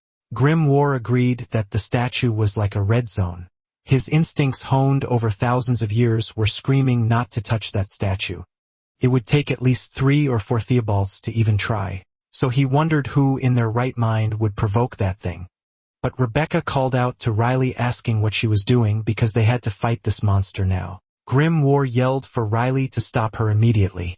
The girl asked Becky to wait while the mage asked when she would get another opportunity for such a magnificent battle. Riley asked Olivia to help hold her back while Rebecca kept repeating for them to let her go. The protagonist commented that they don't even know how strong this monster is, and Rebecca said they'll find out by fighting. Riley continued that if they recklessly charge in, they'll lose their lives, and if they win, they'll gain nothing. Rebecca asked what she meant by nothing to gain because there was the thrill. Grimoire was impressed by that, and he wondered what the hell she was talking about now.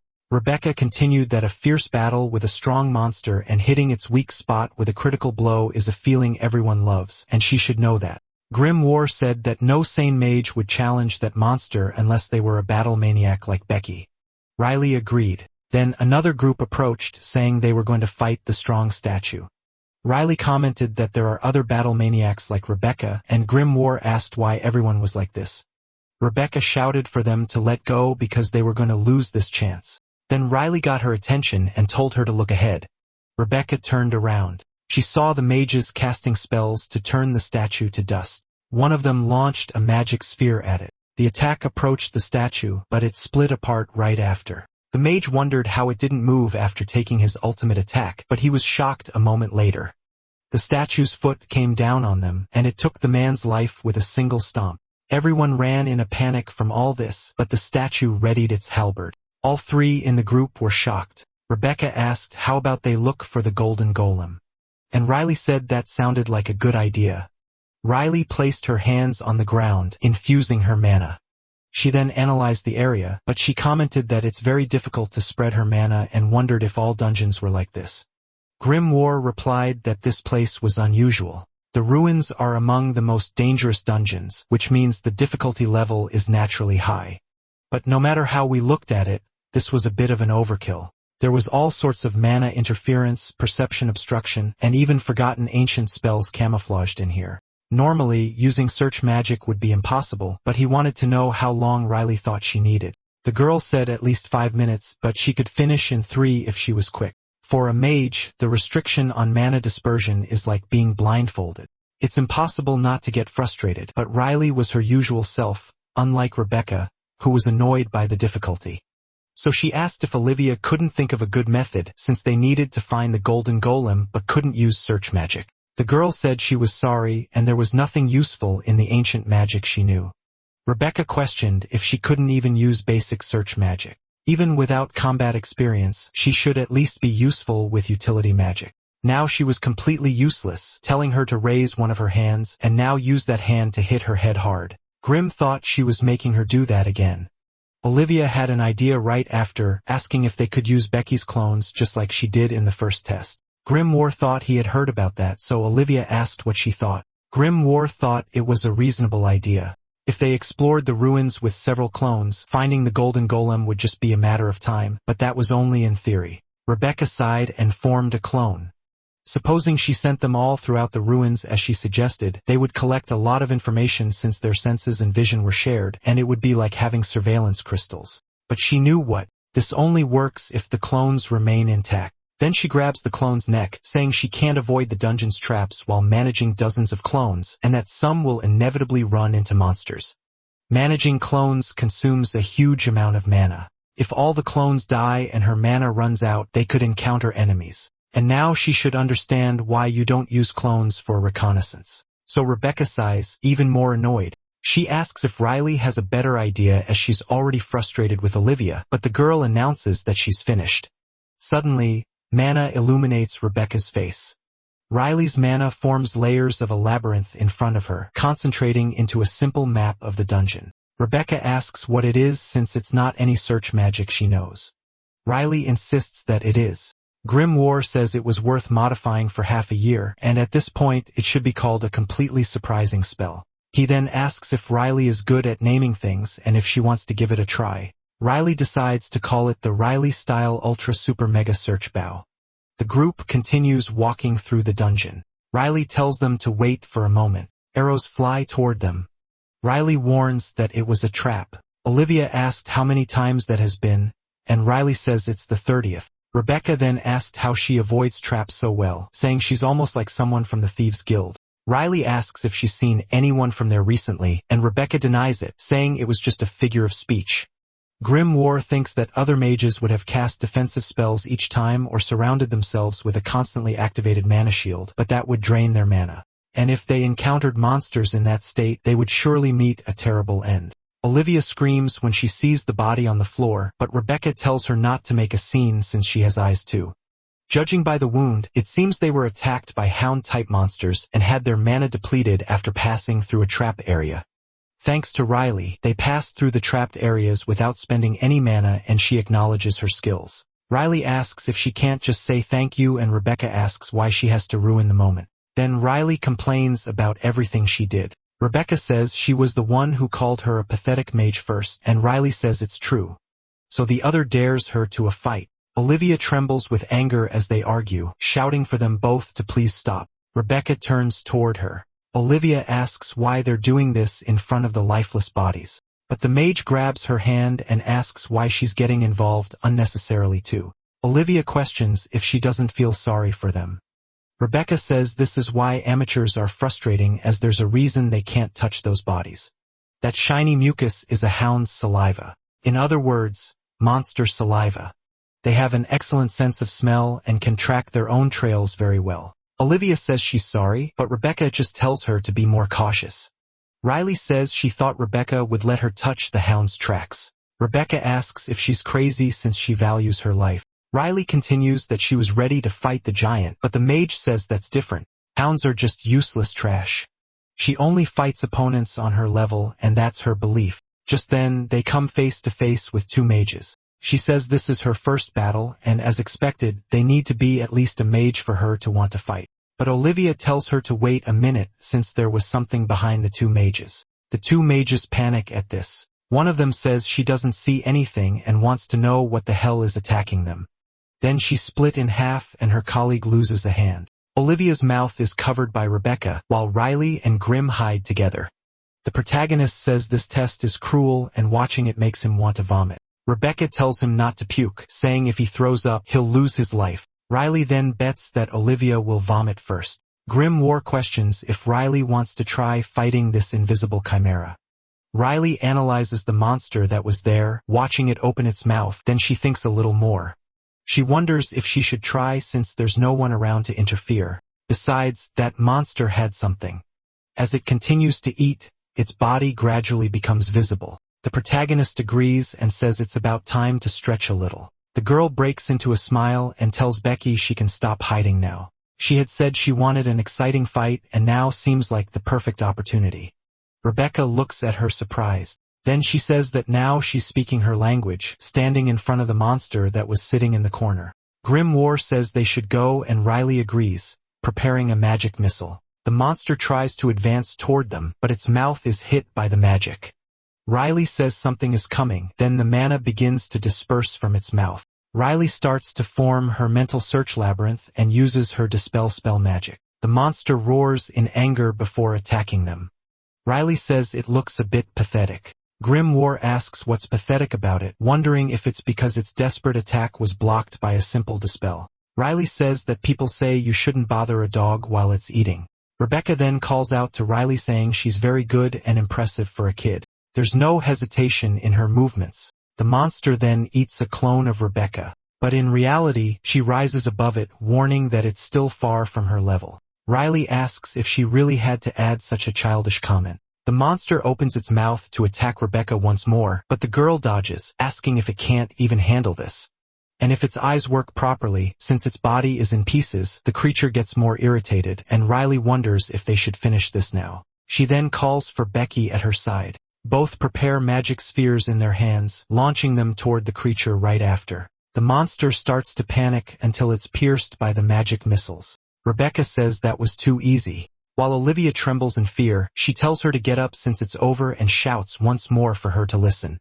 Olivia sighs and Rebecca tells her to cool her head. Grimoire thinks she takes good care of Olivia and Riley agrees. From what she's observed, this is Becky's way of showing consideration. She didn't seem to have an evil nature and, in fact, isn't the murderer they thought she was. But, of course, she's still an eccentric mage who is aggressive enough to provoke a fight at their first meeting, and she sometimes does crazy things without hesitation. But thinking about it, she acts just like her Riley. So her conclusion about Rebecca is that she's not someone who takes lives for pleasure. Riley wonders what the warning Garen Theobald mentioned last night was about. It bothers her, but since they'll be together during the second test, she'll naturally discover the truth behind the rumors. Later, Olivia asks the Great Mother of Magic to care for the lives of those who lost their souls and for the Goddess of Duties to gather their spirits. Then she sighs, saying it's done. Rebecca wonders why she'd bother with such a troublesome ritual. Olivia explains that it was to honor those who lost their lives, and this was because ancient magic has a strange concept, and she begins to ramble. Grimoire complains that it's a rule of the Arcane Flame School. Riley says she has a question besides that. She had said before that there is no tracking magic in ancient magic, so she wants to know something. How did she pass the first test? And how had she found the administration office to pass the test? Rebecca agrees, calling her an idiot and wanting to know how she did it. In truth, all Olivia can do is show off her little knowledge of ancient magic. The girl forces a smile, saying there's no rule that she has to find the office by herself. She asked a mage from a guild specializing in tracking to find the administration office for her. Olivia says she hates to say it, but she's a genius. She knows ancient magic better than anyone and should get into the magic towers because they'll love her. There's no one in this world like her, but she just couldn't find the administration office on her own. And when she asked others, they said they didn't know either. But just because she can't use tracking, it's unfair for a genius like her to fail the test. She desperately begged a mage who had just finished the first test, and Grimoire comments that she tried to take others' power to prove her own. Olivia continues, saying they didn't help her, and the protagonist shouts that, of course, they wouldn't. The girl goes on, saying that even though she asked politely, they treated her like she was crazy and refused to help. Grimoire says he would have done the same. And the more he hears, the less he understands how she passed. Olivia says that, reluctantly, she used suffering magic. There are some terrible spells within ancient magic, and what she does best is suffering magic. The mage, in agony, begged her to stop, promising he would do it. Rebecca says it's unbelievable the administrator accepted this. Olivia says she found the administration office with her own skills. The mage laughs, saying, "So? A psychopath like her talks about respect for those who lost their lives and all that. Olivia asks what that has to do with anything, and Rebecca laughs even harder, saying that this girl is a real psycho too. Grim wonders how there's no one sane there. A few moments later, the girls move forward. 12 hours pass in the second test, and not a single golem core has been obtained. Grim more asks if it was still running away, and Riley confirms. The test's condition is to find the core of a golden golem, and to get it, you need to capture the golem. The problem is that even if you find it, it runs away while avoiding traps. That's why they haven't been able to capture a golden golem for half a day. Rebecca says catching a golem is ridiculously difficult. Riley says she has good news since the two nearby golems have stopped moving completely.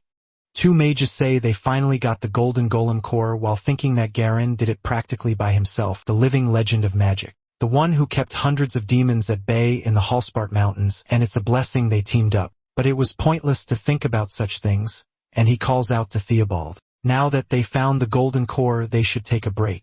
Garen says that even if he wanted to, there's no time for that. After all, there's something he wants to ask Arpel about, the fact that he hasn't asked a single question since entering this place. Arpel had none, and Garen asks him to hand over the golem core. It has a very peculiar magical power, and I've never encountered this type in my life.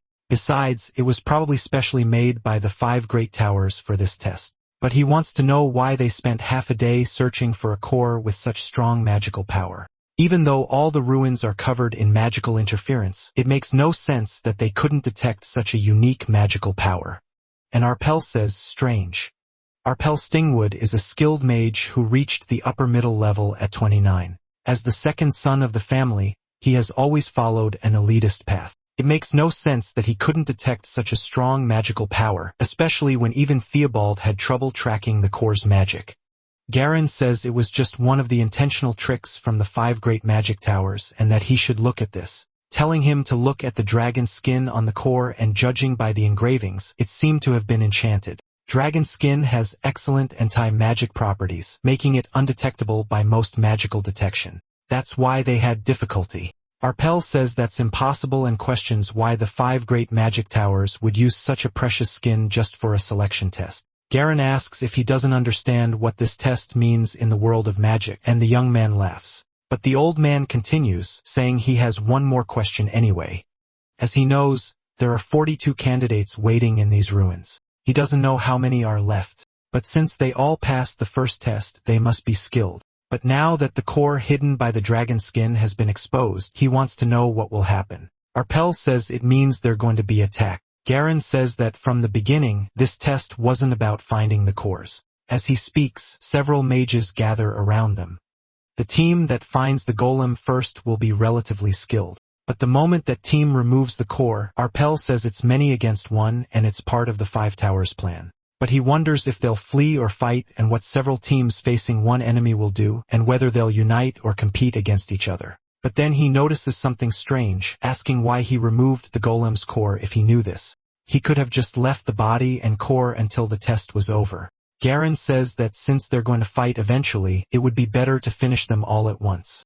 Everyone advances toward him. Garen just touches his staff to the ground. Mana begins to flood out as if from a puddle, then it flies out towards them, sucking the breath from every mage around him, a spell they can't possibly survive. Suddenly, they are thrown far away thanks to Theobald's wind magic. Garen looks at them without reaction. The girl says the old man is incredible for using the traps set up by the Great Magic Towers, but she tells Arpel and Dorothy to get ready. Because if they join forces, they can easily handle about 10 weaklings. Elsewhere, Rebecca calls out to Riley, asking if she feels that too. Because it's definitely the power of a golden golem core, and they need to get there fast. But Riley immediately refuses. Rebecca says it's far away, and by the time they get there, the situation will already be resolved. They can just infiltrate and attack the team that got the core. Riley questions if she thinks only their team would think of that, and that by the time they get there, the other teams will already be there.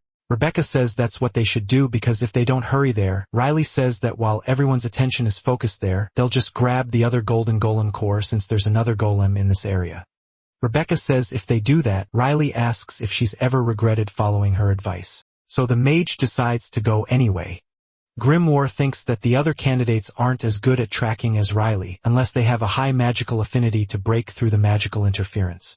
But there were at most 3 or 4 capable of that. Riley thinks that the other candidates could only find a golden golem by luck, and Grimoire says he thought the exam administrator had gone crazy.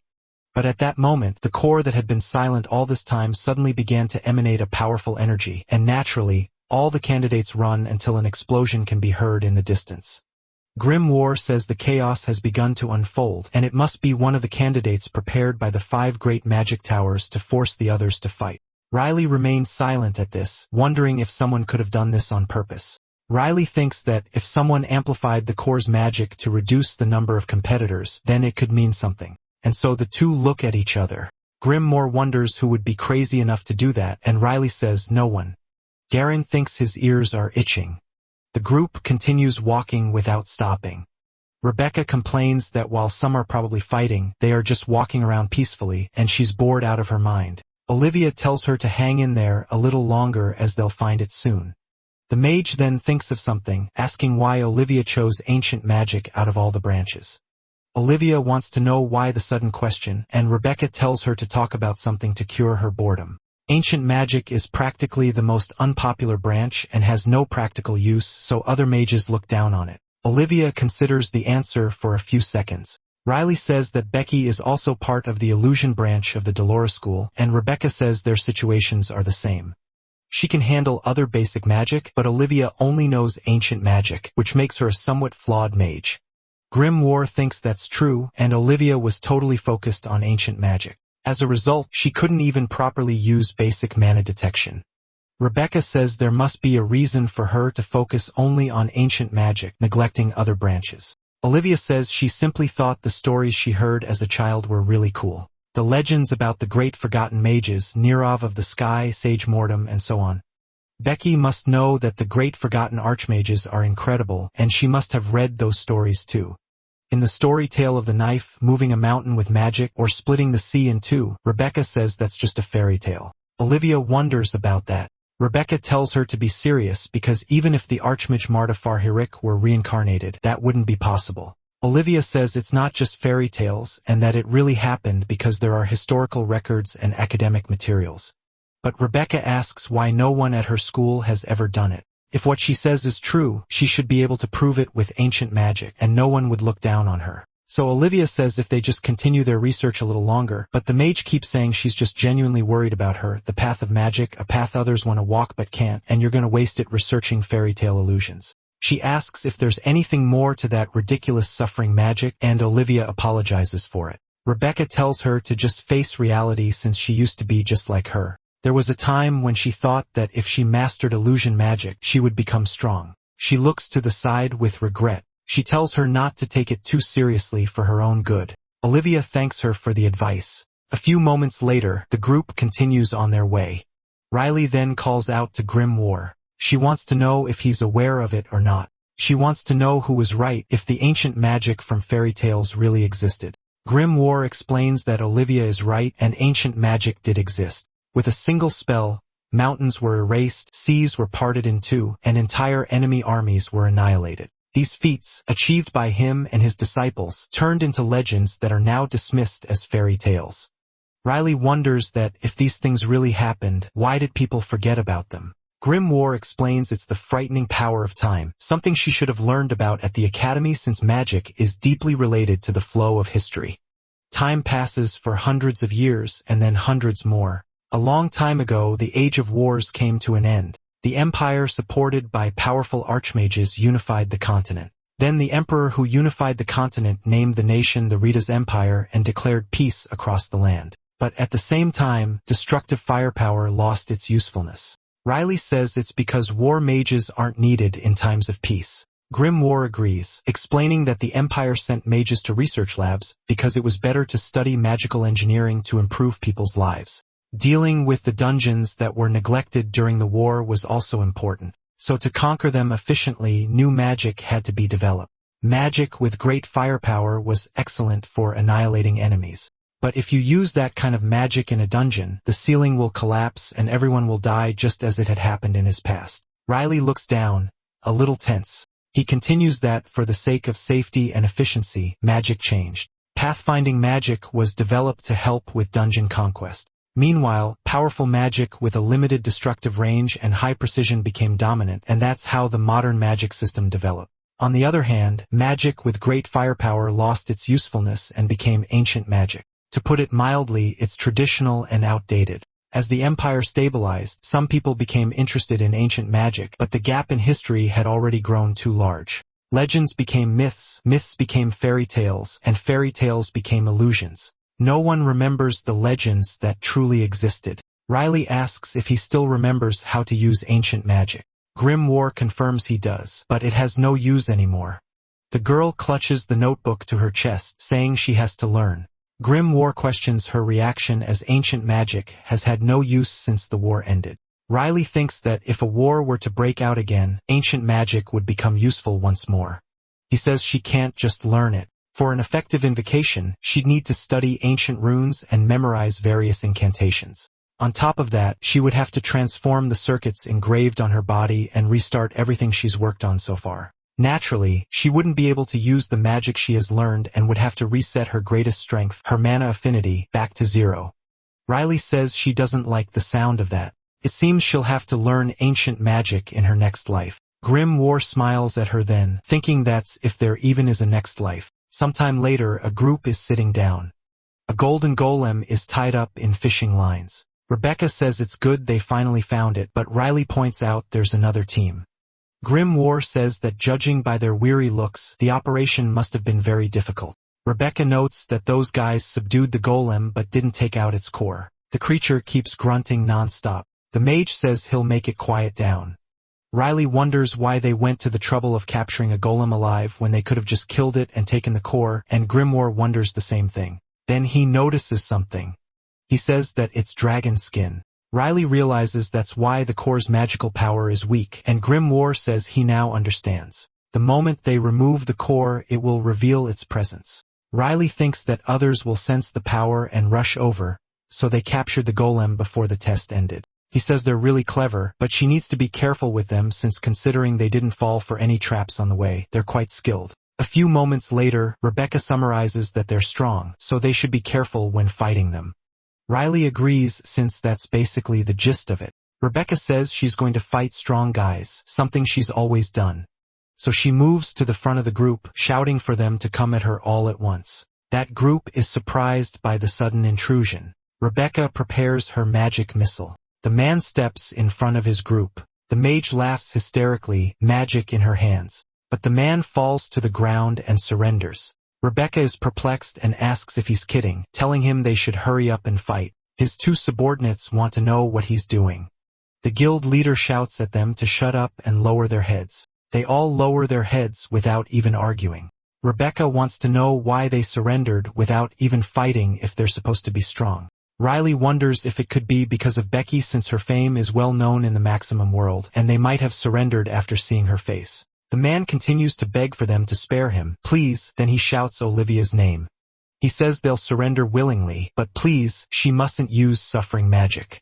Olivia reveals he was the one who helped her pass the first test, remembering her explanation of how it happened. Everyone is completely shocked by this. Riley pets the golden creature, which looks like a cub to him, but Grimoire compares it to a sphinx cat. Then Rebecca approaches, finding the creature cute, and asks to pet it too. But as she tries to touch it, the creature bites Rebecca's hand, and she screams that she's been bitten and is bleeding. Riley then asks if she's okay, and Rebecca furiously denies it. He observes the chaotic team, but concludes that at least they got the golden golem without a fight. Grimoire notices that Rebecca, who loves to fight, is unsatisfied, and the girl calls Olivia an idiot. Rebecca questions her about her talent for torture magic since the enemy leader chickened out, and Olivia replies that she trained hard because it's her only ancient magic. At this, Rebecca finds it odd and asks why she was trembling before since she could have used that magic. Olivia then explains that torture magic has a 1-month cooldown, complaining that ancient magics always have flaws. Rebecca calls her crazy, but Grimoire comments that he's not sure who's calling whom crazy here. Changing the subject, Rebecca asks Olivia if she's from the southern region, which surprises her. She explains it's obvious from Olivia's southern accent when she panics, and Grimoire confirms it, leading Riley to ask why. Grimoire states that the South has a lot of crazy people and that the most eccentric ones usually come from there. Riley immediately asks him if that isn't regional discrimination.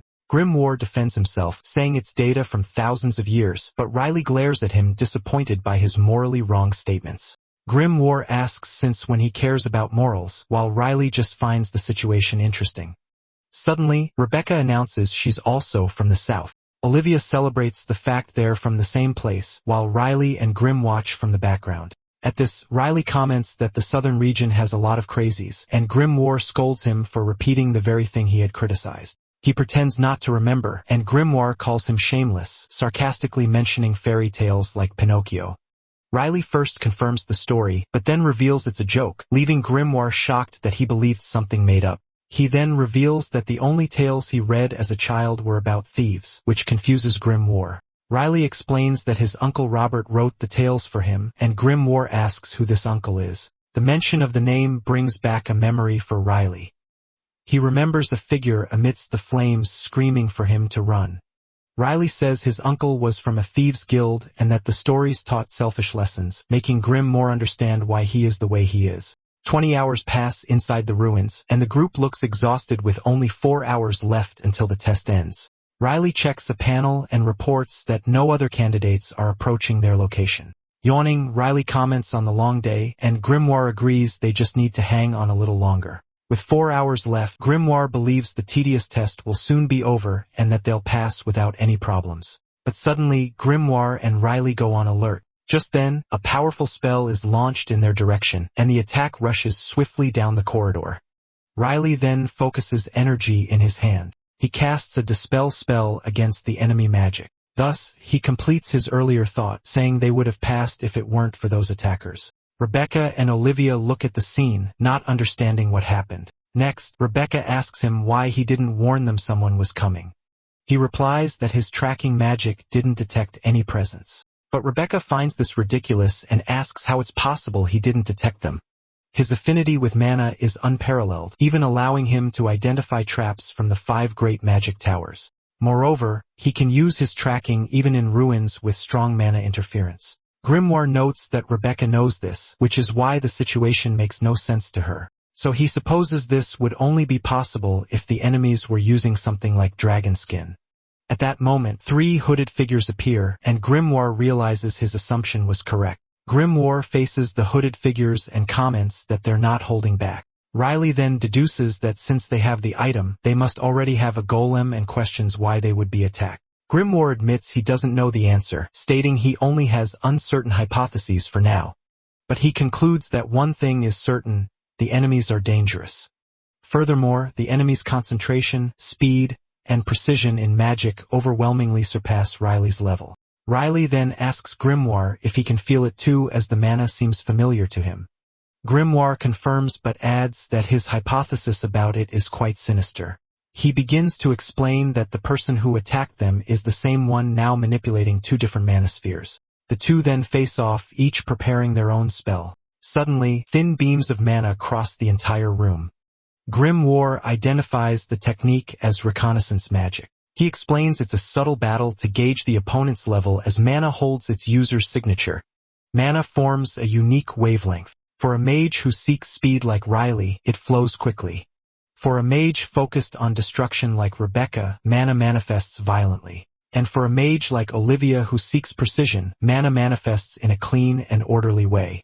As for a mage who brings death, the mana carries a dense killing intent. With this, it's possible to predict enemy movements and map the course of the battle. That is the function of reconnaissance. Then the hooded man says it's been a while. Riley replies that he didn't expect to meet him like this. The familiar mana is followed by an equally familiar voice. Grimoire then wonders why of all people it had to be him. At this, the man reveals himself as Garan Theobald and regrets having to face him as an enemy. He then asks if he came to get the core, but Garan denies it, showing he already has a core in his hand. Riley asks why, and Garan reminds him of something he'd told him before. He explains that the test attracts mages with various purposes, including some who use it as a killing field, and that he also has his own objective. Riley then asks what that purpose would be. Garan reveals that his objective is to kill Rebecca Duncan. Garen claims to have a personal grudge against that unhinged killer, while Rebecca stares at him seriously. He argues that letting Rebecca live will only bring more tragedy to the world of magic. Then, they are reminded of the test's rule. If one team member dies, everyone is disqualified. Riley warns him that if he kills Rebecca, he'll be disqualified too. But Garen simply replies that's why he regrets things have come to this. Riley glares at him coldly. Then Rebecca steps forward asking Riley to let her handle the old man as she has unfinished business with him too. But Grimoire intervenes saying they don't stand a chance against Garen Theobald. He explains the reason is a mismatch of fighting styles. Riley's combat style is erratic, using magic missiles and the dispel spell to exploit weaknesses. On the other hand, Garen's magic is purely defensive with no weaknesses to exploit. Grimoire concludes that Garen Theobald is the worst opponent they could possibly face. He then suggests it would be better to fight the other two companions. Riley remains silent, his hand still glowing. He holds it, warning that it won't be easy. But Rebecca says she already knows, as he is an experienced mage. But Rebecca reminds him that, as she told him before, she only fights opponents at her level. She then declares that the perfect opponent is right there in front of her and questions why she wouldn't face him. Garen watches the scene in silence. He then warns his companions, Dorothy and Arpel, to be careful as the mage they are about to face will not be an easy opponent. Dorothy, however, scoffs at the fool who only knows ancient magic and the other girl who's just pretty. She interrupts, confused, and asks the old man to wait a second. She questions if her eyes are deceiving her as the girl looks like a rookie, and Garen confirms that she is. Dorothy gets worked up, not understanding how a rookie could take the test, but Garen scolds her for judging others solely by their level. He then asks Arpel to look after Dorothy, and the young man agrees while she remains irritated. Still, she sighs and concludes that her task is simply to take down the two opponents. Garen warns her not to let her guard down, and she agrees as she prepares her magic with her feet. Her foot strikes the ground, activating a shadow spell. The magic then surges forward and envelopes them. The three of them stand still as the shadow magic completely surrounds them. Then they use the elemental shadow magic, shadow transport, to disappear from the spot. Garen's feet remain planted firmly on the ground. He then states that now it's just the two of them and calls her by her name, Rebecca Duncan. Rebecca then smiles. She gives a bow and says she is honored to face the legendary Garen Theobald. At this, Garen steps closer and mentions the name Sharon. Rebecca continues, explaining that Sharon told her a lot about him. She adds that because of Sharon's stories, she already feels familiar with him even without ever having met him. Garen then clenches his teeth and repeats her name. He orders Rebecca not to mention his granddaughter's name with her filthy mouth. Next, a vision shows a girl in a magic circle begging for something. She keeps asking for help repeatedly. The vision ends with a scene of blood. Riley blinks, and the scenery changes completely. He and Grim appear in a new place, which Riley describes as a greenhouse for giants. Grimoire notes that the place looks like it's been abandoned for a while, and asks if only the two of them were transported there. Grimoire is startled to hear Olivia and admits he hadn't even noticed her presence. Then, the golden golem suddenly emerges from among the plants. Grimoire is relieved to see that the golem, Toby, is also there as it would be bad to lose him. He then wonders why they were moved to this specific location. The magic used was shadow transport, a powerful spell with several limitations. The main one being its enormous energy cost. Using so much energy just to separate them is a huge risk, so there must be another reason. One possibility is that this location offers some strategic advantage to the enemies. Riley analyzes the environment and notes that the plants obstruct their view, concluding that the place is not suitable for a battle. But Grimoire agrees, reminding him that they must consider special circumstances since their opponent is also a mage. He then wonders why they would choose a place that also impairs their own vision. Suddenly, Grimoire seems to have a revelation about the reason. Just then, their opponents, Dorothy and Arpel, appear walking through the plants. Arpel comments to Dorothy that he still doesn't understand the strategy. He questions why Garen gave up the chance for an ambush, and Dorothy Griard, an advanced dark mage, replies that it wouldn't be fair. Arpel scoffs at the idea of fighting fairly as if they were knights and says that what he really doesn't understand is something else. Olivia then mutters that she has to go all out against a coward. Dorothy glares at her and complains about having to fight a rookie girl, questioning Garen's warning. Arpel advises her not to let her guard down, but she sighs and asks Riley if he doesn't also find the situation unfair. She then calls Olivia a coward and asks if Riley thinks he can face them alone, and he admits the situation is unfavorable. At this, Grimoire concludes that Rebecca is as good as dead since Garen fights with everything he's got, and it will be difficult for her to handle an experienced mage alone. The situation becomes a race against time where Riley needs to defeat them before Rebecca dies and the team is disqualified. He asks if he can do it, but Grimoire replies that the chances are slim as their opponents seem to be advanced mages. Riley remains silent. Arpel states that they don't want an unnecessary fight, but warns that if they insist, he won't hesitate as he prepares a spell. His energy then begins to crack the ground, and thick vines sprout aggressively from the soil.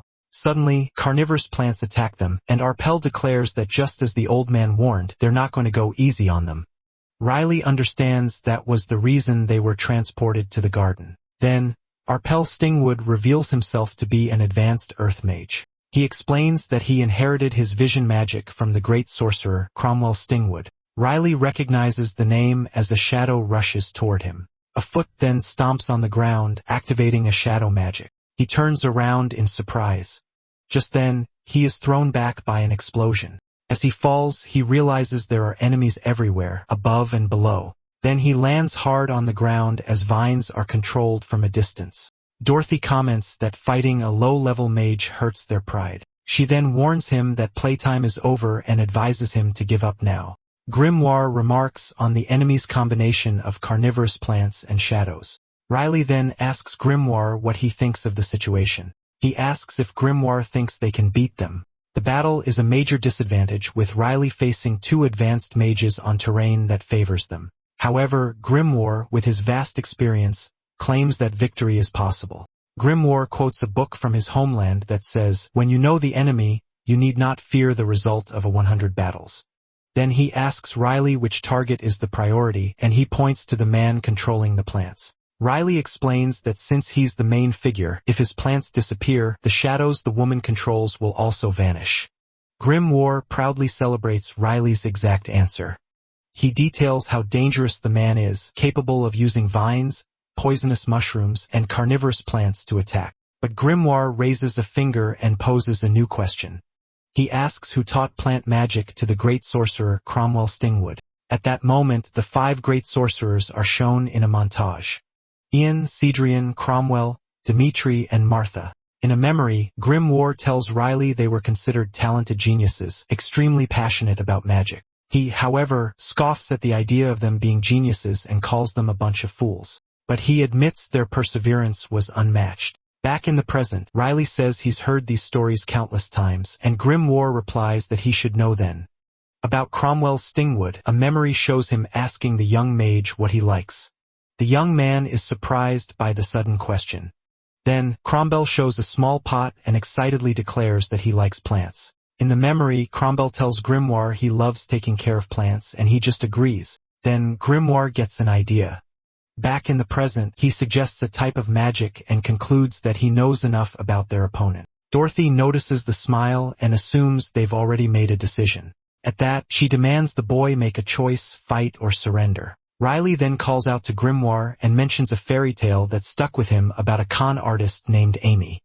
Grimoire asks if it's another one of his uncle's stories, and Riley confirms. He then says he'll show them how the character from the tale pulled off her cons. He then sighs and simply tells them to take it. Dorothy and Arpel are confused by the offer. Then, Riley holds out his hand and offers them the golden golem. Dorothy is surprised as Garen swore they would fight. She comments that their team won't need the item anymore. Riley then remarks it would be crazy to fight them here, and Dorothy glares at him. Arpel agrees, saying an extra core can't hurt, and demands they hand over the golem. Riley pushes the golem toward them and tells it to stop hesitating. Dorothy approaches and calls the golem over, promising to take good care of it. At this, Grimoire has an idea and asks Riley what the con is. He explains that people aren't cautious with weaker things and that he'll use this psychology. Riley tells him to just watch and calls the golem by its name, Toby, as it approaches. He then commands it to go over there. The golem leaps toward Dorothy. Riley completes the order for it to bite, leaving her confused. Then the golem lunges and attacks her, making her scream.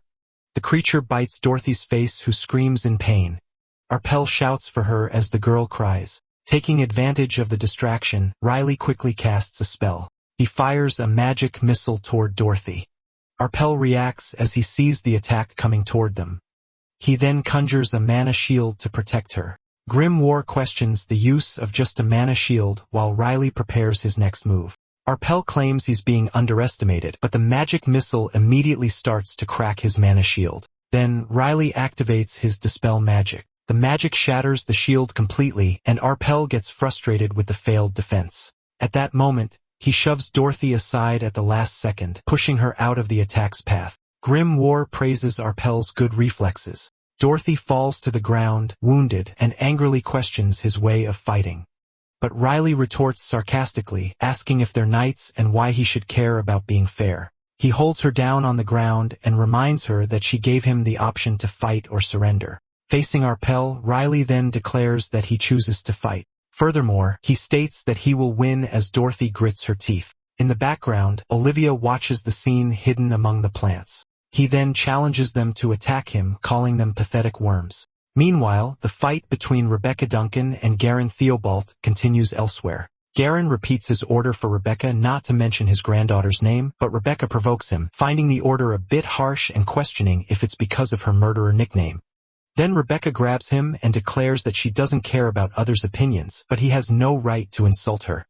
At that, a vision reveals a blood-stained document showing she was disqualified for murdering an administrator. Furthermore, another document states she also massacred half the competitors, and Rebecca reveals she did it all to avenge Sharon. 2 years ago, during the selection test, candidates ran amidst spells and screams. Then Rebecca steps firmly onto a magic circle. She then celebrates first place, passing the test in record time. She dedicates the victory to Sharon, saying she won this time. At that moment, she turns to look for Sharon while other candidates complain about the clones and hallucinations. But Rebecca falls silent, sensing something strange. All the candidates are looking direction. Ahead, a golem advances as Sharon flees, begging for help. She keeps screaming for help, running from the creature. Rebecca shouts Sharon's name, not understanding why she's there, but her expression suddenly changes. Instead of helping, the other candidates start laughing at Sharon's situation. Then, the golem's fist descends toward her. Rebecca appears at the last second and uses a magic barrier to destroy the golem's fist. Pieces of the creature scatter as she glares at the other candidates. Her gaze turns savage. Back in the present, Rebecca tells Garen she has avenged Sharon. She explains they could have helped, but they let her die and even mocked her. She states that they killed Sharon, so she killed them in return. But Garen retorts that this isn't vengeance, but a massacre that dishonors his granddaughter's memory. The scene shows that 2 years ago, a deacon who administered the test was killed. A year ago, several veteran mages from all the schools also lost their lives. After that day, Rebecca's reputation began to change, and she became known as the Unchained Killer.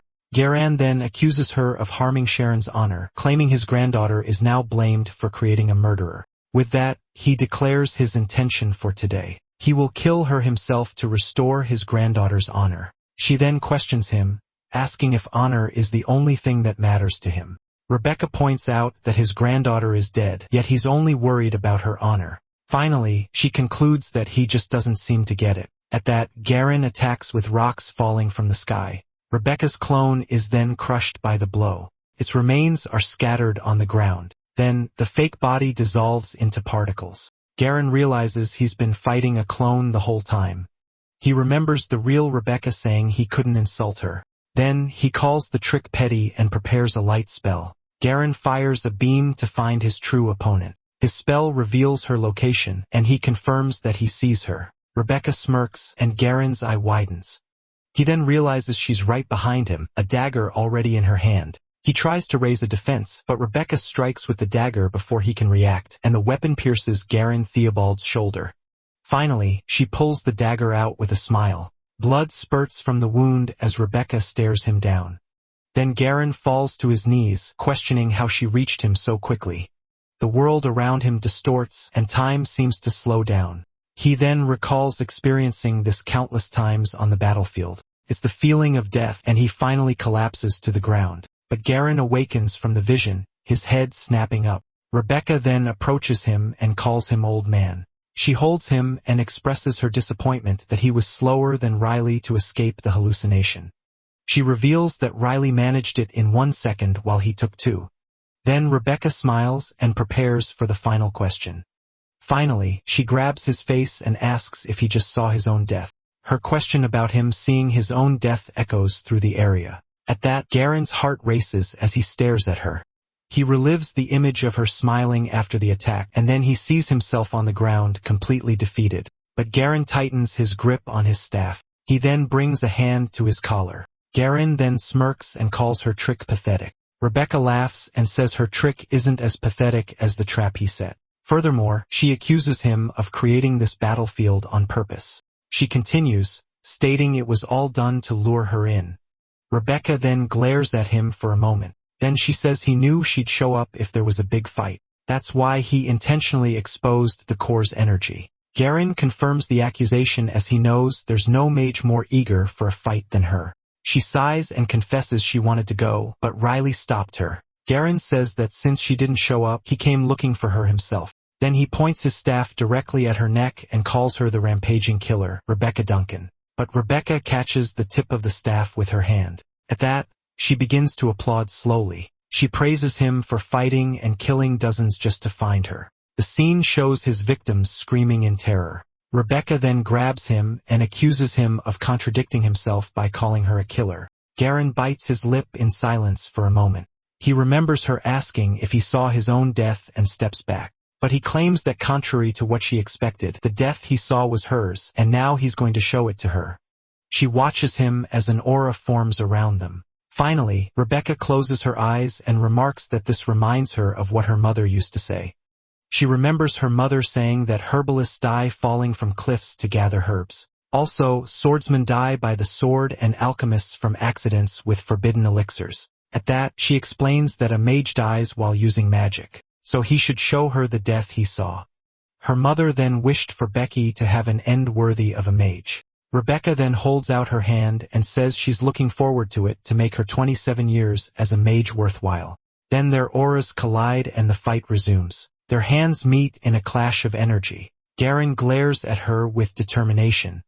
Meanwhile, Riley stomps on the ground and challenges them to come closer. He calls his opponents pathetic worms, enraging Dorothy Griard with the insult. At this, Riley comments to Grim that she's easier to provoke than Becky, and he agrees. Arpel Stingwood holds back Dorothy, who questions how a rookie dares to look down on them, but she smirks and unleashes her dark aura. She then fires a powerful blast, vowing to destroy him.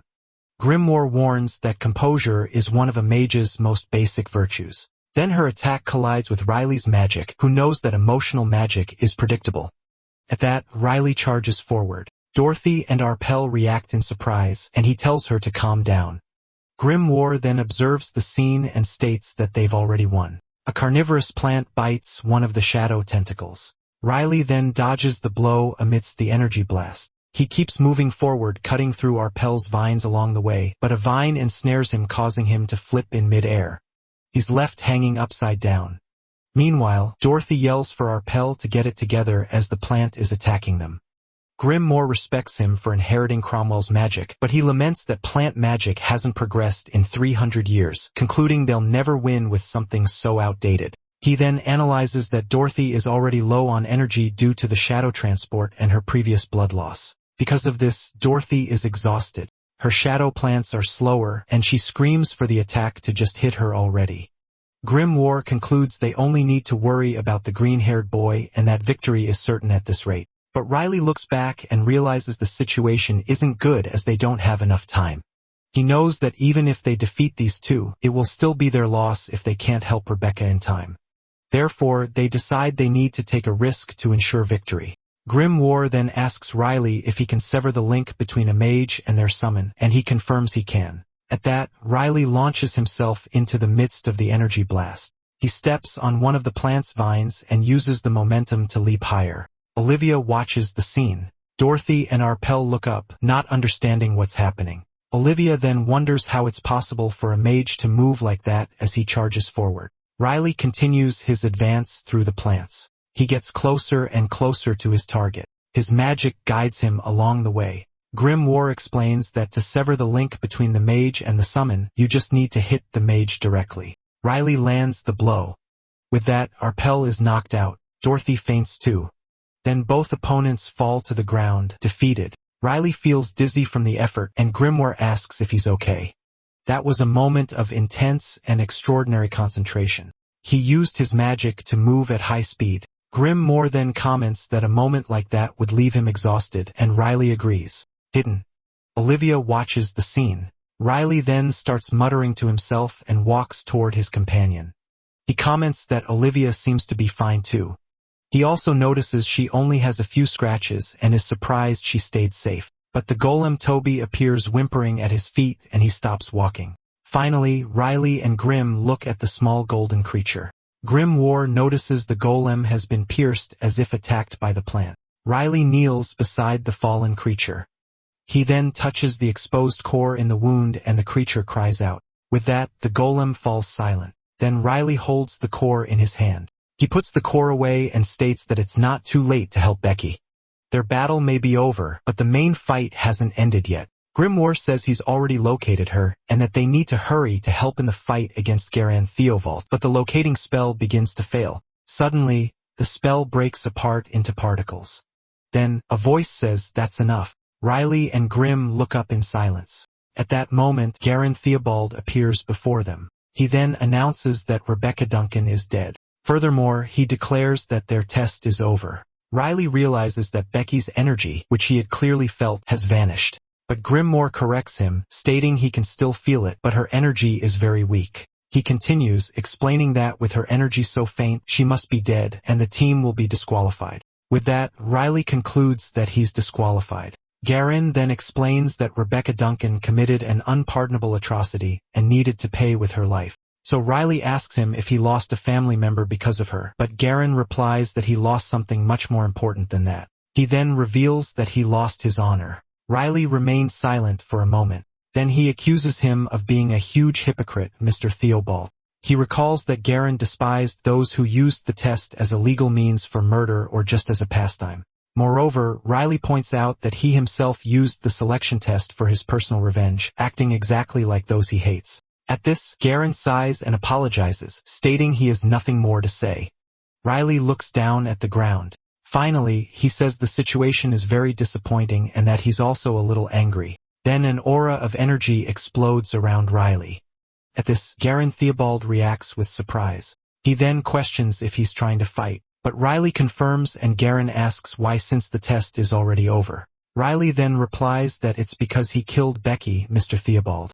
Garin scoffs, asking if he became friends with her and now seeks revenge. He repeats the question about avenging Becky, but he vehemently denies it. He then prepares a spell and says he's just annoyed about being disqualified because of her death. He adds that he doesn't care what happened between them because the important fact is that Garin wasted a year of his life. So he demands that Garin waste a year too or he won't be able to sleep. Garin then comments that he's truly a problem and admits his skill is far beyond that of a novice. He continues, saying he can see it in how Riley defeated the two members of his team. But that's precisely why he charges forward and fires an energy blast at Garin. And Garin states he will fight with everything he's got. The impact of the blows creates an explosion, but Garin's shield holds firm. Then Riley prepares another spell. He fires 5 consecutive magic missiles which are blocked by the defense. The force of the block pushes him back, but he recovers and looks up. Garin then taunts him, stating his defense can't be broken with that kind of magic. At this, Grimoire agrees they need more firepower to breach such a meticulous shield. He then starts to think of a plan, remembering the ruins might have something they can use. But he notices Olivia muttering in the distance. Grimoire complains that they're in trouble, while the coward trembles in fear and doesn't even offer to help. With that, he suddenly stops as he notices something unusual. Finally, he questions if she's really scared as Olivia is in the middle of a complex incantation. Grimoire then realizes that Olivia has been preparing to fight from the very beginning. He calls out to Riley, who responds immediately. He then reveals that the game changer they needed was there all along, Olivia's ancient magic. But Garin advises him not to do anything rash and to accept the outcome as the test is about to end anyway. So Grim tells Riley they just need to buy some time and he asks for a moment to consider surrendering. Garen agrees and allows him to proceed. At that, Riley sighs. He then activates a spell to speed up his thought process. Grimoire explains that time is flowing slowly and that they need to hurry. He then approaches Olivia and tells her they need to cast the ancient magic right now. Grimoire analyzes that since it's a garden, there's no risk of collapse. He also notes that her pronunciation and sentence structure are perfect, having never seen a mage so fluent in ancient rune. He remembers Olivia bragging about being a genius, but he knows there's a fatal flaw. Then he points out that her spell is missing the initiation incantation, commenting on how the most important part was lost to time. Grimoire then explains that sometimes parts of an incantation get lost over time. Riley then asks what to do about the missing part, as that's why she couldn't cast the spell. But Grimoire suddenly smiles, knowing the answer. He then reveals himself to be a magic book that defies time and that he himself created the incantation thousands of years ago. He then turns to Riley and gives him the signal to begin. Then Riley calls out to Olivia, telling her not to stop chanting and to listen to him. He continues, stating that she must already know a crucial part of the incantation is missing. He then promises to tell her the missing line, but he asks her not to question how he knows, as it's a secret he can't share. Finally, he asks if she wants to try. She agrees, and Grim confirms the signal to proceed. With that, Riley looks back at Garen and declares that they will try to take down Garen Edward von Theobald on their own. Garen is then confused and questions him, asking if he wasn't just trying to surrender. But Riley just scoffs at the idea of surrendering. Then, Grimoire whispers the missing line to Olivia. At that, Olivia's eyes widen, and she continues the incantation with the new part. Garen then understands they have no plans to surrender, but a huge blast of energy hits his shield, which holds firm.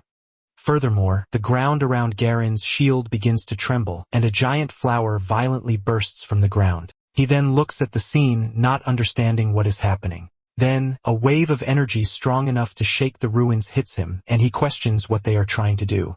Riley replies that he's not sure and suggests he ask his colleague. He then gestures to Olivia, who continues mumbling her spell. Garen then stares at Olivia as her aura explodes, recognizing her as being from the Blaze Arcan school and questioning her identity. He then asks how they will use ancient magic, a lost art, but Riley cuts him off, saying that's not important right now. Riley then warns him that he must stop Olivia before she finishes. Otherwise, he'll die if he doesn't defeat him first. Garen mutters that they're a serious problem, and Grim agrees as the barrier begins to crack. Finally, he reinforces his shield as Riley's blow approaches. Then Riley casts a dispel spell against Garen's defense. He concentrates to maintain the spell. Meanwhile, Grimoire instructs Olivia on the next part of the incantation. Garen feels the heat rising and realizes his barrier is cracking. At that, Riley takes a step forward and lunges toward Garen once more. His fist then lands squarely on the legendary mage's face, but the impact from the defense throws him back amidst explosions. He turns and sees Olivia's energy intensifying. Garen then counterattacks, and Riley is hit by multiple energy strikes, but he manages to block the attacks. Garen then struggles to maintain his defense, shouting that it's just a little longer. Even with a nosebleed, Olivia continues to recite the spell. Finally, the magic circle fully activates, releasing immense energy. And Grimoire announces the final initiation line of the spell. Then, Olivia is no longer a romantic fool and completes the command of the Matron of Magic. With that, the forgotten legend of ancient magic, too powerful to be remembered, finally returns. She then grips her staff tightly. Furthermore, Olivia and Grimoire smile as a weapon materializes in her hands. Riley watches the wave of energy advance against Garen's shield. Then Olivia completes the incantation, ordering the flames to rise into a blazing fire. Finally, a gigantic explosion of fire consumes the entire area. Grim reacts to the power of the magic. He stands up amidst the all-consuming flames. He then remarks that he can't believe the power Olivia managed to summon on her first try. Moreover, Grimoire admits she has an extraordinary talent for ancient magic and flies off to find Riley. There, he finds the boy on the ground and asks if he's alive. Grimoire sits beside Riley and notices he doesn't seem to have any serious injuries. Then Olivia runs towards them, shouting to see if they're okay, but she trips on a rock along the way and falls awkwardly to the ground. Grimoire then observes that she should be weak after using such intense magic. He watches her for a moment, then he concludes that with her talent and perseverance, she has room to grow and will be a great help in the future. Just then, Riley wakes up. Olivia asks if he can move and he confirms he's fine. A little further away, Rebecca staggers and says there's something she needs to do now. Finally, she walks towards Garin, who is lying on the ground while Dorothy and Arpel remain unconscious. Grimoire observes that the opponents have severe burns and internal injuries needing weeks to recover, but a defensive spell protected everyone at the last second. Then, he raised his staff and activated the magic. Grimoire explains that it was Garin's defense that saved them because without it they would all be dead. But for some reason, Riley remains silent. Then, he notices Garin expanding the shield. The mage looks in his direction. The magic advances quickly. He then understands that Garin expanded the shield to protect them as well. Grimoire explains that even though they weren't the target, they wouldn't have been okay without Garin's shield. Then, Grimoire points out the obvious reason why Garin protected them, even though they were his opponents. So, he concludes that Garin never intended to hurt them. But Riley wonders why Garin attacked him as if he wanted to kill him. Grimoire pokes him and reminds him that he was the one who hit him first. He keeps poking Riley's cheek, who remains silent. Riley then uses magic to restore the energy circuits of the fallen opponents. Olivia asks if the emergency treatment is enough, and Grimoire confirms they'll be able to take care of themselves from now on. At that, Riley declares he's going to take the core Garin had for himself. He also tells Garin not to be disappointed and invites him to retake the test next year as he likes to return favors. But then he drops the core onto Garin's chest. Then the group moves away and observes the area from above. Riley comments that the cliff is high enough that no one will find what was left behind. Grimoire agrees as the core's energy is faint and there isn't enough time for others to find it. He then asks what Riley will do with the second core, and the boy says he doesn't know since he worked hard to get it. In the end, he decides to keep the second core as a souvenir. Then Riley invites Olivia to explore the nearby garden until the test is over, and she accepts. With that, the three of them begin to walk through the area together. Grimoire comments that even though they've been walking for a while, they haven't found any monsters or traps, and Riley finds the place interesting. Olivia then questions him about how he knew the last part of the incantation, but Riley reminds her of her promise.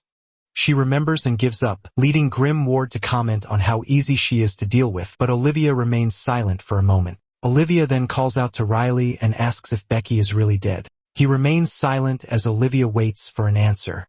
At that, she grabs his arm. Riley then sighs, saying it's a shame, and that he's a little sad about losing a classmate. But he states that even so, it wasn't a bad experience.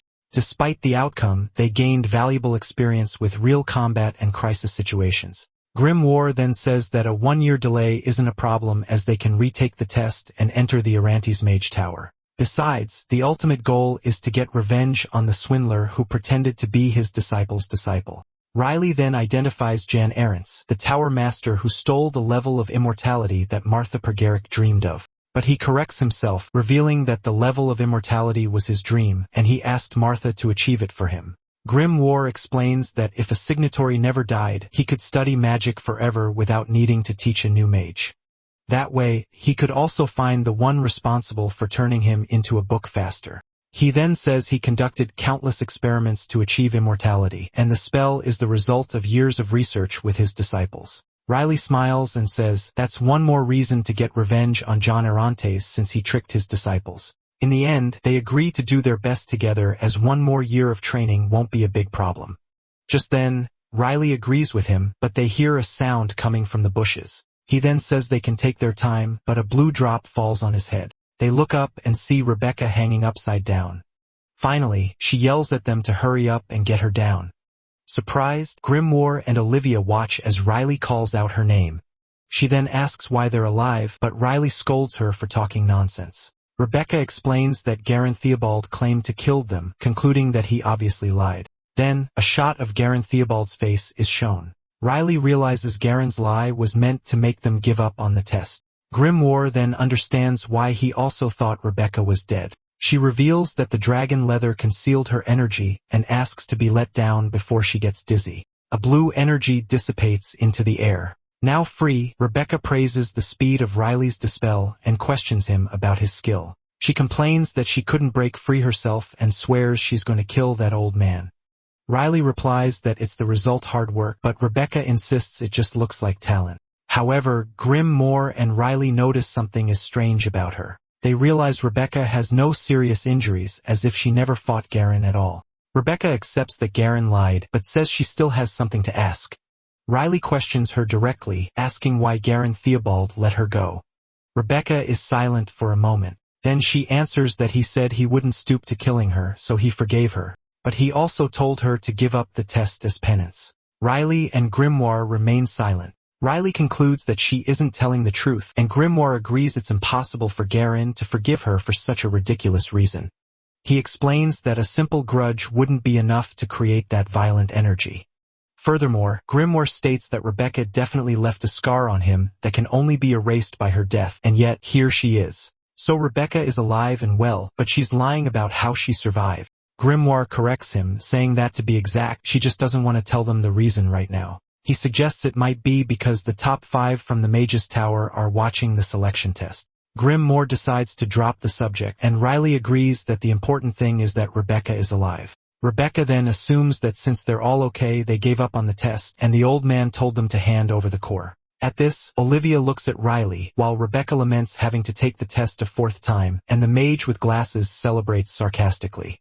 Rebecca falls to the ground, and Riley comments that she seems disappointed. She laments having waited in vain for them to escape the old man. But at that moment, Riley places the core in her hand. He then asks if Rebecca knows what that is. Rebecca looks at Riley surprised. Next, she jumps up and declares her love for them.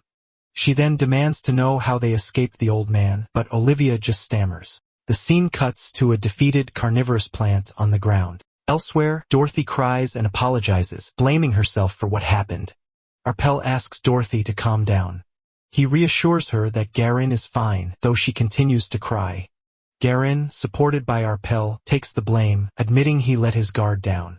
He regrets underestimating the rookie girl, stating he could have defeated her if he had fought with everything from the start. He then remembers thinking that Arpel and Dorothy would be enough to handle her. However, the destruction around them proves they fought with full force. Garen concludes that they both lost to a mere rookie. Garen reflects that, in the end, the girl managed to face him, and he can't believe a prodigy who transcends the levels of magic mastery could exist. He admits he knew the girl was a monster, but he didn't expect this much, and then states he's recovered enough to walk on his own. Arpel suggests he rest a bit more, but Garen starts to walk with a limp. Dorothy then goes back to blaming herself for what happened. Garen laments the defeat, but as Arpel mentions next year's chance, Dorothy insists the old man will make it. He thanks them for the encouraging words as his group begins to move away. Garen stops suddenly. He comes across a new group that has a core. Garen then recognizes her as Pamela von Hasselpart. As Garen laments encountering them with his mana and strength depleted, Dorothy whispers that Pamela is just a low-level advanced mage. He decides the best option is to avoid combat and approaches to say they have no intention of fighting. Pamela then gives a smile. However, to Garen's surprise, Pamela's group bows and announces their surrender. They offer the core and ask Garen to spare them. One of the group members questions the decision to surrender again, asking why they have to give the core to that old man. Pamela dares her companion to fight, and he's shocked to realize it's Garen Theobald, while Garen's group understands the misunderstanding. One of Pamela's group members worries about being qualified, but she reassures him, stating they still have 10 minutes. He questions how they'll find another core in such a short time, but she confidently assures him that nothing is impossible in this world. Meanwhile, a red-haired woman sits at a table. She then comments that they got some interesting results this time. The list of candidates who passed the second test is revealed, first showing the group of Riley, Rebecca, and Olivia. Next, the group of Garen, Arpel, and Dorothy also appears on the list. Finally, Pamela's group is also listed. In the city of mages, Wilhelm, the group walks through the snow, and Rebecca comments on how nice the fresh air feels. She explains that even though the priest healed her injuries, she still feels exhausted after 2 days in the temple. Yawning, Rebecca then mentions that the final selection test will be held in 1 week. A flashback shows the evaluator confirming to the group that the final test will take place in a week. She adds that the test will include a one-on-one interview with each archmage from the 5 major towers. Grimoire reflects on the interview, seeing it as a good opportunity for Riley to showcase her talent directly. And more importantly, He mentions they'll get to see John Aaron's face in person. Back in the present, Rebecca announces she's going to rest and tells Grimoire that she'll be staying with an acquaintance in the city. She wonders if she hadn't already told them, and Riley confirms she mentioned it when she recommended the Sky Whale Inn. At this, Riley teases her about trying the place this time, and Rebecca glares at him as he laughs at her reaction. Rebecca then lets out a small laugh. Then she says her goodbyes, telling them she'll see them in a week and to take care until then. Grimoire asks Olivia where she'll be staying, and she replies that she'll be at the Grand Stingwood Hotel, just like Riley. Olivia mentions she's going to stop by the Arcadia Library on the way, while Riley can't wait to relax at the hotel. He plans to soak in a hot tub and eat ice cream all day, and Grimoire agrees that rest is important. Riley and Grimoire approach the hotel's entrance. Then Riley turns the doorknob, thinking she'll finally get her well-deserved rest. But as she opens the door, she comes face to face with Garen, Arpel, and Dorothy. Grimoire and Riley stand frozen, surprised by the unexpected encounter. Garen then recognizes them and comments that they're staying there too. Riley starts to close the door slowly. Just then, a hand stops it from closing completely. Dorothy holds the door, surrounded by an aura. She stares at Riley and calls her name. Suddenly, Dorothy breaks into a wide smile and greets her. She introduces herself as Dorothy Gruyard, and as she hugs her, Grimoire asks how their team passed. Garen explains that they were given a core. Grimoire is astonished, questioning if someone dropped out of the test just because they were a fan of Garen's. Garen then informs them that the other team passed as well, and Grimoire decides to stop thinking about it. Dorothy holds Riley's hands, excited that they'll all be taking the final test together, and she agrees. Riley then asks Arpel why he's being so friendly, and the young man replies that the fight was just for the test, plus he likes pretty girls. Arpel then invites Riley to eat with them, but she replies that she was planning to order room service. However, he convinces her by mentioning a celebratory banquet by a former royal chef, and Riley immediately agrees to go. The dinner table is laden with dishes. Riley then starts to eat large amounts of food quickly. Grimoire comments on her appetite, but the girl justifies it by saying she's still in her growth phase. At that moment, Arpel mentions they won't believe where the last core was found. Pamela explains that it was at the bottom of a cliff, in a place so deep you couldn't see the ground. While she complains about the location, Riley and Grimoire remember that they were the ones who found it, and the Grimoire suggests they keep quiet. Garen expresses his surprise that they found the core in less than 10 minutes. He then praises Pamela, calling her Wilhelm's best scout. But Pamela denies the credit and reveals it was someone else who found it. She introduces Gilbert Winifred, a disciple she trained in secret. Furthermore, Pamela says he was the one who found almost all the golden golems in the ruins. Garen shows interest in learning more about Gilbert, and Pamela agrees to tell him. However, as she begins to speak, Gilbert remains silent, just eating. Grimoire comments on Gilbert's arrogance for not saying anything, but acknowledges that he's talented and could even reach the expert level. Pamela then brags about how quickly Gilbert found the administration office. But Dorothy interrupts her to ask about Rebecca, questioning if she wasn't faster than Gilbert by passing the test in 4 hours. Pamela dismisses Rebecca from the conversation, stating that the assassin cheated by using clones, and Dorothy agrees. She then changes the subject, declaring that Gilbert must have the second best time since Garen took a day to pass. She then proudly reveals that it took him only 2 days to find the office. Garen reflects on the information, repeating that it was 2 days. Just then, Garen corrects her, stating that, unfortunately, Gilbert wouldn't be in second place. Pamela tries to justify herself, saying it's not fair to compare those who use proper methods with cheaters like Rebecca. However, Garen smiles and clarifies that there's a misunderstanding, as he wasn't talking about Rebecca. He then turns and asks Riley directly how long it took her to pass the first test. Grimoire remarks that the old man is silly for asking something he already knows the answer to, while Riley remains silent. Riley finally answers that it took her about half a day, or more precisely, 6 hours and 30 minutes, leaving everyone shocked. Garen confirms the time with pride, while Grimoire wonders why he acts as if Riley were his granddaughter. Pamela then screams, shocked by the 6-hour and 30-minute mark. Gilbert slams his fork on the table, stating that Riley has to be kidding. He then stands up and questions how a mere rookie found the office in half a day, declaring that he doesn't believe it. Furthermore, Gilbert asks if she even has the right to take the final test. He points at Riley, repeating that a rookie found the office in just half a day. Gilbert then explains that Wilhelm's energy barrier and the residual energy from experiments make it hard to find. Then, he accuses her of getting this far by cheating, while Grimoire wonders why he's so angry. At that moment, Dorothy gets Gilbert's attention and asks him a question. Surrounded by her aura, she challenges him directly, asking if he thinks he can beat her. Gilbert hesitates, aware that Dorothy is a skilled mage on the verge of the advanced level. He then clenches his fist, unable to answer, and she taunts him for his silence.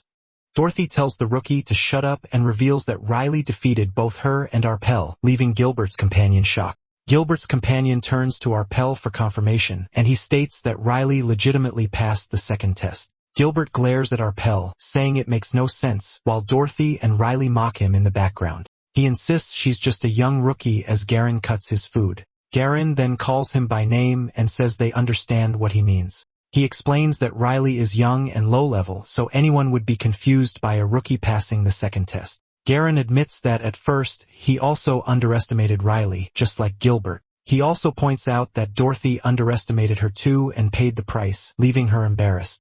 Garen adds that Arpel also underestimated her, making the young man ashamed. He states that it's acceptable to question someone's abilities as a mage's nature is to question everything. However, he adds a caveat.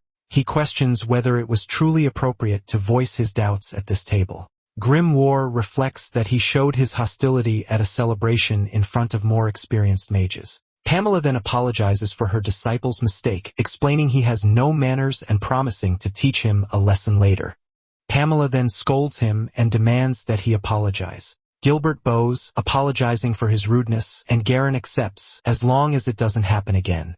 Grimoire then suggests that if Gilbert truly doubts her skills, he should challenge her to a duel, as she would gladly accept. Riley's image turns dark, and she emits a warning not to mess with her. Grimoire asks for her confirmation, and Riley replies that she's always ready for a duel with Gilbert, and it would be a pleasure. Grimoire questions the need for the threatening energy, and she replies that she did it so she wouldn't be bothered anymore and could go back to eating in peace. Grimoire then remarks that nothing else should happen. But upon hearing a knock on the door, he feels something is about to go wrong. Pamela then notices the visitor and invites the person in. Olivia appears at the door and explains that the staff sent her, causing Pamela to scream in panic. At this, Pamela begs to be spared, while Grimoire comments that he knew this would happen, and Riley predicts another hectic meal. Pamela's group panics, while Olivia watches the scene, confused. Riley observes her own hand. She then calls Grimoire and asks if there's a way to go through the second awakening early. The Grimoire asks if she has felt her limit, and Riley confirms she has. He explains that the second awakening is a blessing that marks the final stage of a mage's element and accelerates their growth. Grimoire says it's natural for her to feel her limit after the test, but Riley replies that her skills are practical and strategic enough. However, she has few attack options, and her specialties are like secondary tools, with magic missile being her only offensive spell. He concludes that the best way to overcome these limitations is to undergo the second awakening early, and Riley agrees. To answer her question, Grimoire states that it's not impossible, but it's incredibly difficult to achieve. He explains that this act, known as early awakening, defies the natural flow of magic, making it complex and difficult. He also warns that her talent won't help as it all comes down to perseverance and effort. Grimoire questions why she would go through all this now when she could focus on other training and wait for the natural awakening. But knowing this, he says that if she still wants to proceed, he won't stop her. Riley steps forward and states that she's going to do it. So Grimoire agrees, and they both prepare to give it their all, while Riley confidently declares she will succeed. She then opens the book and starts asking questions. Riley asks if an element seed in her mana heart awakens automatically upon reaching a certain power level. Grimoire confirms that all she needs is to reach a certain level of mana. However, Riley is confused as she thought the early awakening was meant to compensate for her lack of mana. She then realizes she needs more mana to awaken, and Grimoire confirms the paradox. He explains that the early awakening uses this paradox. And for that, Riley will have to lie from now on. He adds that she doesn't need to actually increase her mana, just trick her mana heart. She must deceive it until it believes she has plenty of mana, causing the element seed to release on its own. Once the seed is released, her body will think it has undergone the second awakening and will transform. He explains that the trick will expand her mana circuit and then states that, in theory, the process will take about 5 weeks. Riley repeats the time frame, but Grimoire clarifies that in reality, it will take much longer due to preparations. He details that she'll need to create an internal barrier, increase her body's tolerance, and go through dozens of stages, and Riley admits it sounds difficult. Grimoire warns her it will be painful, perhaps the most painful thing they've ever done, and Riley remains silent. Grimoire encourages her, saying that the greater the pain, the greater the reward. Riley then slaps the book and agrees to start. With that, she begins the training and an energy envelopes her hand. She then grimaces from the process. Grimoire says he knows it's painful, but asks her to endure it. He also warns her that this is nothing compared to what she'll go through in the next 5 weeks. Grim explains that the early awakening process will be painful with the weight of the mana pressing down on her entire body. Additionally, she'll feel a burning sensation in her organs and vessels. He concludes by mentioning several other indescribable pains. Grimoire then warns her to prepare herself because the next 5 weeks will be hell. The scene shows Riley, who also remembered his warning. 5 days later, Riley shows off the energy and says his concern was just to motivate her. But he shouts that it wasn't a bluff while Riley thanks him for the motivation that sped up the process. Frustrated, Grimoire asks how she got the idea to go through all the suffering at once. He then calculates that finishing the 5-week process in just 5 days is 7 times faster than normal. Riley calmly replies that it was bearable, so she didn't need the 5 weeks, leaving Grimoire shocked. She then explains that she's been through much worse in the Thieves' Guild and that this pain is nothing. Grimoire then sighs and laments, mentioning the Thieves' Guild again. He wonders what they did to make her so indifferent to pain, and Riley reveals it was torture disguised as psychological training.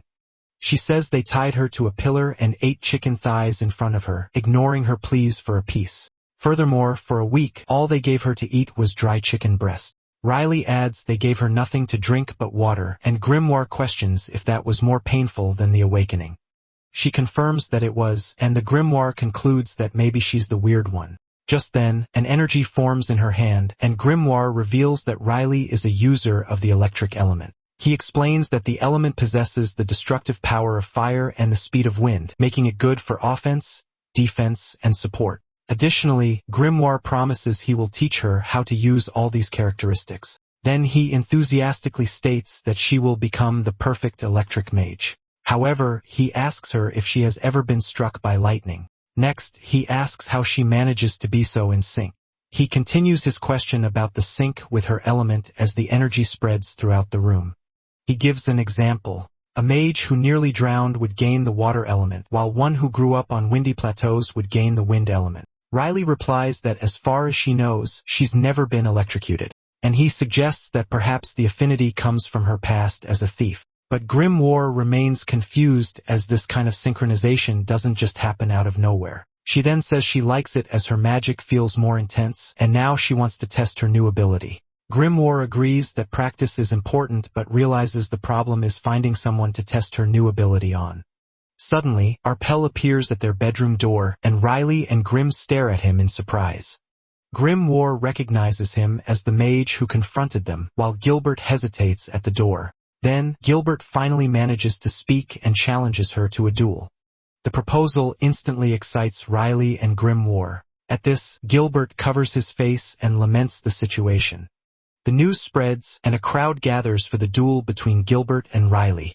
He then watches the staff installing a defense system, realizing that everything has gotten out of control. Even the test administrators show up to watch, and he wonders if this will affect the final test. He then clenches his fist, wondering why the rookie didn't just refuse. The scene flashes back to 5 days ago with Gilbert in bed, remembering that he passed the first test and found the core on his own. But he remembers Riley's threatening image and insists to himself that he's not afraid of her. For days earlier, he decides that a victory against her would put his mind at ease, and he starts looking for her. 3 days earlier, he comments to Garen that although Riley is in the room across from his, he hasn't seen her in days. At this, he starts to get suspicious. 2 days earlier, he knocks on her bedroom door. But getting no answer, he is met only with silence. He then smirks, convinced that she's afraid to fight a genius like him.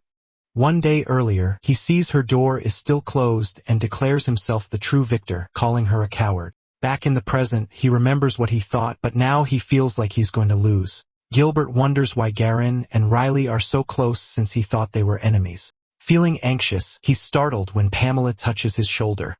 Pamela reassures him, telling him not to be afraid as the girl is a mere rookie who hasn't even awakened her element. Someone in the crowd comments that the duel will be watched by big names in the magical world. Pamela then encourages him, saying this is a chance to prove himself, and Gilbert feels determined. He then regains his confidence, reminding himself that he is, after all, a genius. Next, an announcer thanks everyone for waiting and announces that the duel is ready. He then begins to introduce the participants of the showdown. The first to be announced is the disciple of the top brawler, Pamela von Hasselpart. He then calls out the name of Gilbert Winifred. Next, he announces the opponent, a rookie approved by the defense specialist Garen Theobald. Finally, the announcer calls out the name of Riley. The announcer then declares that the duel may begin. In the arena, Gilbert faces his opponent and smirks. He, an advanced and promising mage, and the rookie prepare their energies for combat. Then Gilbert lunges forward with the first strike toward Riley. Gilbert Winifred breathes heavily after the confrontation. Dorothy Maisie Greard can hardly believe what she's seeing. Then Gilbert wonders if he really managed to defeat Riley, who lies on the ground, but he can't believe Riley passed out in just 2 rounds. Gilbert then claims his master was right. His opponent was no match for him. Soon, several people approach to congratulate Gilbert on his overwhelming victory. Next, Garen Edward von Theobald comes closer and takes his hand, calling his name. Everyone around them murmurs about the incredible offer to become Garen Theobald's disciple. However, Gilbert shakes his head in refusal. He thanks him for the offer but reaffirms his loyalty. He is a disciple of Pamela von Hasselpart and cannot have 2 masters. Garen then praises his attitude and offers his full support even if he doesn't become his disciple. Then a woman invites him to immediately join the 5 major mage towers, skipping the final test. The crowd quickly surrounds him, asking for autographs and inviting him to their respective towers. Gilbert just laughs boisterously, savoring the moment. From a distance, Riley calls out to Grimoire as they both watch the scene. Grimoire points out that Gilbert is on the ground smiling. Riley suggests leaving him be as he might be having a good dream. But Grimoire finds him boring, commenting that he'd hoped he'd at least have the skills of a scarecrow. Then Riley's hand begins to emit energy. He then unleashes an energy blast directly at Gilbert.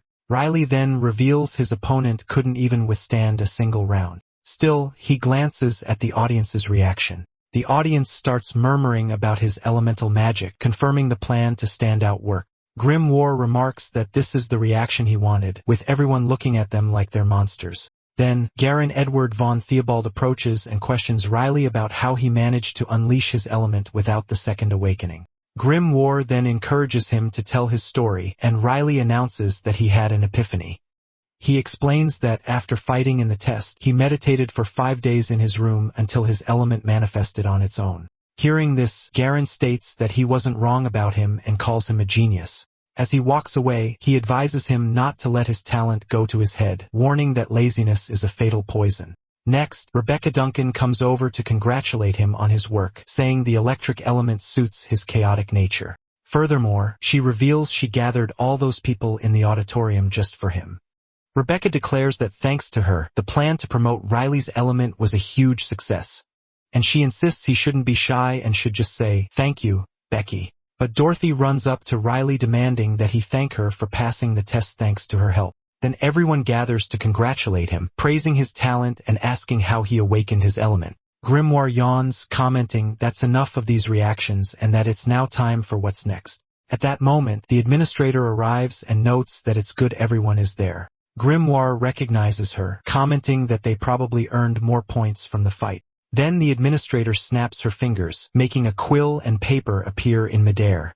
She announces that she will make an additional statement regarding the final test. She reminds everyone that the final test consists of a one-on-one interview with the archmages of the Mage Towers, but she adds that the 5 major towers also have the right to nominate a candidate. Furthermore, the tower that exercises this right gets the opportunity to interview the nominee before any other. If the nominated candidate decides to join the tower after the interview, all other interviews are automatically cancelled. Grimoire concludes it's a way for the towers to secure a candidate, and Riley asks if that basically means being accepted. Then Dorothy asks what happens if someone receives more than one nomination, and the administrator clarifies that the candidate chooses the order of the interviews. Riley comments to Grimoire that if the nominations are being announced now, the list of nominees must have already been decided. Grimoire then realizes the public fight was useless and regrets not encouraging Riley to unleash his element a day earlier. He then states that there's nothing more they can do about it. But Riley reassures him, saying it doesn't matter, as the only tower they'll choose is the Errant's Mage Tower. At that moment, the administrator prepares to announce the list of chosen nominees. First, she reveals the nominee from the Eucria Blue Mage Tower. She announces that the tower, established with the rise of the Empire, has nominated a candidate, and the chosen candidate is Garan Edward von Theobald. Garan nods, and Grimoire explains that the 5 major towers always prefer experienced mages. Next, the administrator reveals that the nominee from the Dwight White Mage Tower is also Garan Edward von Theobald, and the 3rd nomination from the Gaia Violet Purple Mage Tower is also for him. At this, Arpel Mage, Stingwood, wonders what will happen if Garan takes all the nominations. The administrator then continues, announcing the nominee from the Jaden Grattan Red Mage Tower, and she announces the name of Olivia Maisie Triwizard. Olivia's eyes widen in reaction. Rebecca Duncan is surprised to learn Olivia's last name is Maisie Triwizard and understands why she claimed to be talented. Garan then interrupts the conversation, revealing that Olivia successfully used the long-lost ancient magic. He also adds that Rebecca wasn't present to witness the feat, but Rebecca confronts him, and the administrator interrupts to confirm that Garan is correct. She explains that Olivia did indeed evoke ancient magic, which attracted the interest of the Red Mage Tower's Archmage. At this, Olivia questions if the information is true, while Rebecca watches her. Grimoire comments that the Red Tower played its card smartly while everyone was focused on Garan Theobald. Next, the administrator prepares to announce the nominee from the 5th and final tower, the Errant's Colorless Mage Tower. She then pauses briefly before revealing the name. Riley and Grimoire watch her intently as she contains her expression, and she finally announces that the Archmage of the Errantes Mage Tower, Jan Errantes, has nominated Riley. The celebratory party continues with candidates mingling in small groups. Olivia asks if they were impressed, and a woman confirms she was strongly recommended to the Archmage. Then, Arpel Mage, Stingwood, advises another candidate to relax before the meeting with the Archmage. Meanwhile, Dorothy Maisie Grayard raises a toast with another mage. Riley observes that the mage towers are already treating the candidates as if they've been accepted. Grimoire comments that the final test seems too relaxed, suggesting the 5 major towers have already chosen their candidates. He concludes that the meeting with the Archmage is just a formality as Rebecca Duncan stumbles towards them. Then Rebecca leans on them to greet them. Grimoire asks if she spoke with the tower staff, noticing she's completely drunk. At that, Rebecca reveals to Riley that she prefers the Eucria Tower since the others hesitated to speak with her. She wonders who would accept her after what she did as Garan Edward von Theobald approaches from behind. Then, Garan interrupts them asking for a moment. He asks Rebecca Duncan if she also plans to join the Eucria Tower. She confirms that she does as she intends to follow in her mother's footsteps. Riley then asks her if her mother was also a mage. Rebecca then clarifies that her mother was a famous alchemist who also belonged to the Eucria Tower. Garan questions her about joining the tower to work with her mother, but Rebecca denies it, saying there's no way that could happen. Riley then asks if it's because they're in different fields of magic, but she just says no. She then reveals that her mother passed away 11 years ago. Rebecca then questions why no one apologizes for bringing up such a painful memory. As she continues, Riley interrupts her and reveals that he also lost both his parents when he was young. At that, silence falls over the table and Rebecca quickly apologizes. Suddenly, Riley takes the glass from Rebecca's hand. He then downs the glass in one go, drinking the entire contents. Rebecca says that she used to visit the tower with her mother as a child and became close to the Archmage whom she called Auntie. She reveals that she stayed at the Archmage's house during the test. And while Riley calls it cheating, Rebecca claims that countless mages do the same. To prove her point, she points to the man talking with Arpel Stingwood and identifies him as her professor. Furthermore, Rebecca reveals he is also one of the administrators for this selection test. She then comments that the man looks even younger than Arpel himself. Rebecca explains this is because he's from the Errant's Mage Tower where the executives never age thanks to an immortality spell. At this, Grimoire fixes his gaze on the administrator from the Errant's Tower. Rebecca then states that the magical world is small, and she isn't the only one with personal connections within the 5 great towers. Riley asks Grimoire if this is true, and he confirms it, explaining that the social circle becomes even smaller after passing the test. Hearing this, Riley questions if these relationships can't affect the final test's outcome, but Grimoire says no and uses Riley himself as an example. He explains that even as a newcomer, Riley is already drawing a lot of attention, which proves the selection is based strictly on merit. Then, Garen Edward von Theobald interrupts him, asking if he plans to join the Errant's Mage Tower. Riley stares back at him. The image of the administrator announcing his nomination by the Errant's Tower comes to his mind. At that moment, he notices Garen's expression. Garen is watching him intently.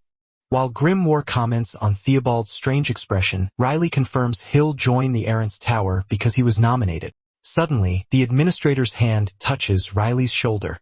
She approaches and congratulates him on his good choice and then asks if she can join them to explain a few things.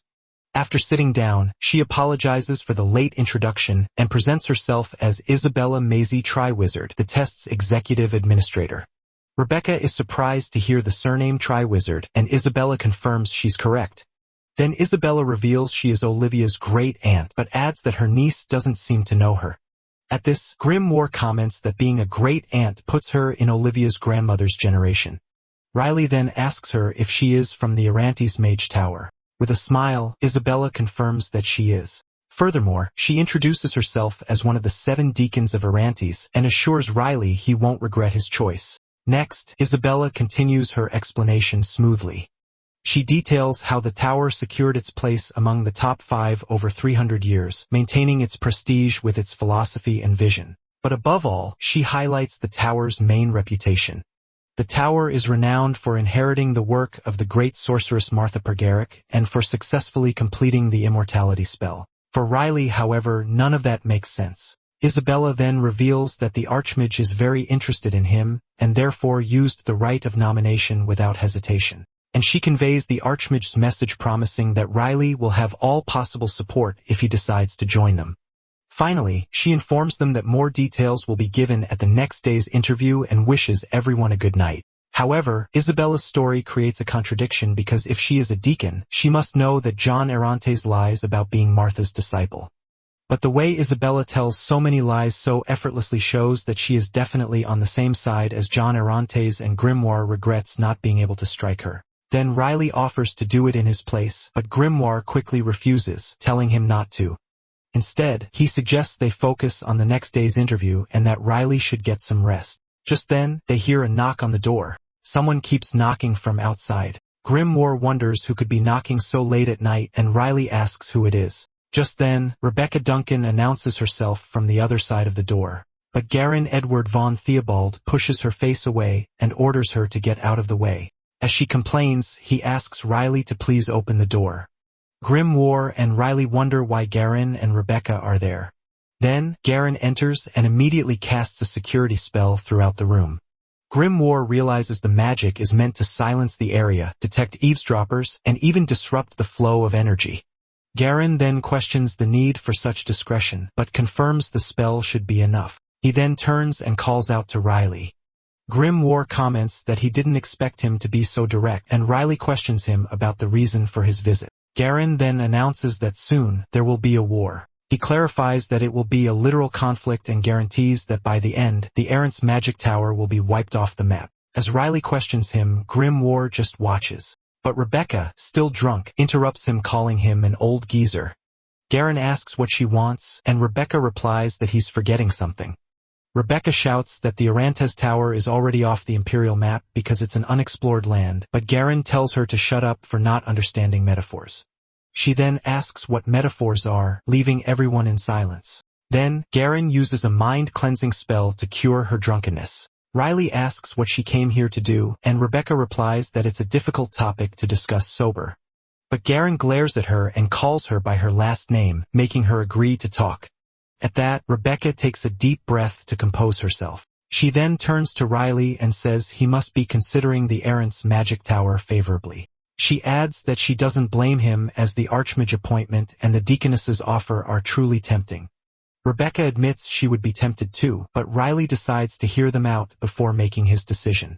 Grimoire then suggests that perhaps they know something he and Riley don't. Then Rebecca explains that the Orontes Tower rose to prominence in just 300 years, shaking up the old world of magic. She claims that everyone in the tower is very progressive and that there are no stubborn members stuck in the past. Furthermore, they are flexible and open to new opinions, which makes them the most popular tower today. However, the truth behind this image is quite different. At this, Garen turns to Riley and asks if he knows how the Orontes Tower managed to become one of the top 5 in such a short time. Grimoire suggests the tower's rise is due to Jan Orontes proclaiming himself the sole disciple of the great sorceress Martha Pergeric. He explains that with the position of Grand Sorcerer vacant for 300 years, the existence of a single disciple would be enough to shake the world of magic. But Rebecca, while agreeing, states there's an even bigger reason for the Orontes Tower's rapid growth. Then, Garen confirms that there is indeed another reason. He reveals it's something he and Martha researched their entire lives and failed to achieve. But John Arrant's managed to complete the immortality spell. At this, Rebecca reaffirms that it is indeed the immortality spell. She explains that John Arrant's granted the spell to the tower's executives, including the 7 deacons, who in return swore loyalty for eternal life. Rebecca describes the system as a dictatorship because thanks to the spell, the Archmage of Arrants will never be replaced. Furthermore, the power of immortality has protected the tower from the political influence of outsiders, unlike other groups. She also adds that the rich and noble began to support the tower in exchange for the spell, which guaranteed them financial stability. With this, Riley concludes that the rise of the Orontes Tower in just 300 years was solely thanks to the immortality spell. But he points out that there's still something very strange about this whole story. He then describes the undead who defy death and the dark mages who use necromancy. He explains that everyone who dares to defy death and the rules of heaven is marked with the irreversible curse of demonic energy. Finally, Riley questions why the mages of the Orontes Tower who used the immortality spell were not affected by this curse, and he finishes by asking why they show no trace of demonic energy. Rebecca replies that no one knows, explaining that the debate over the spell is why John Arrants is not yet a grand sorcerer. Riley then turns to Grimoire and asks why the people of the Orontes Tower are free from the curse, but Grimoire simply admits he has no idea. He then shrugs and confirms he really doesn't know how they are free from the curse, and that's why he concludes he's sure Jan Orontes is a fraud. He explains that the spell is something even he couldn't master in millions of years, and now he wonders how he can defeat his opponent. At this, he realizes Rebecca couldn't have gotten this information alone, and she confirms there are 3 groups against the Orontes Tower. The first group is the Imperial family, who fears the nobles will retain power forever thanks to the spell. Second is the Grand Temple, concerned that the spell will break the natural cycle of life and death. And finally, the other 4 great magic towers, who are apprehensive about the Orontes Tower's rapid rise to power. She explains the reason is that the Orontes Tower has never hesitated to eliminate anyone who stood in its way. She adds that the tower's members will do whatever it takes to achieve their goals, and she reveals that's how both she and Theobald lost the people they loved. At this, Rebecca just grits her teeth. She then reveals that they were the ones who killed her mother and Sharon. At this, Grimoire comments that he knows exactly how they feel. He observes the intense hostility they both show towards someone, and he realizes they want revenge against the same person he is targeting, John Arrants. Then Garen turns to Riley and makes a sincere request. He asks him to please not join the Orontes magic tower. Riley then addresses Rebecca and Garen Theobald. He then asks if they would like to hear his plan. Elsewhere, Administrator Aaron Sex appears in the gloom. Isabella Maisie Triwizard then appears and asks him what he's doing there so late. He replies that he was just lost in thought. She then asks how it was to see his disciple Arpel again, but is surprised by his simple comment. But he replies that, obviously, that wasn't his only comment. He then explains that Arpel mage Stingwood has always shown remarkable talent thanks to his family's spell and his teachings. Aaron says he's proud of his rapid growth and predicts that at this rate, Arpel will become an expert mage in 10 years. Isabella then asks about his disciple's age and confirms the prediction that he'll become an expert before he's 40. At this, She remarks that it took both of them over 50 years to reach the expert level. And considering the Empire's greatest shield reached that level at 43, she concludes his disciple must be a genius. He agrees. And Isabella comments that few mages are so promising before asking him a question. Then she asks him what he thinks about that genius losing to a mere 15-year-old. Isabella laughs at the situation while Aaron remains silent. Aaron then admits that if he hadn't witnessed the event himself, he would have found the story utterly absurd. Isabella then brings up the name of the Grand Sorceress Martha Pargarish. She reveals that on that day, a 15-year-old broke that record by reaching the advanced level. She says that Martha Pargarish reached the advanced level at 21 and the expert level at 30, a true genius.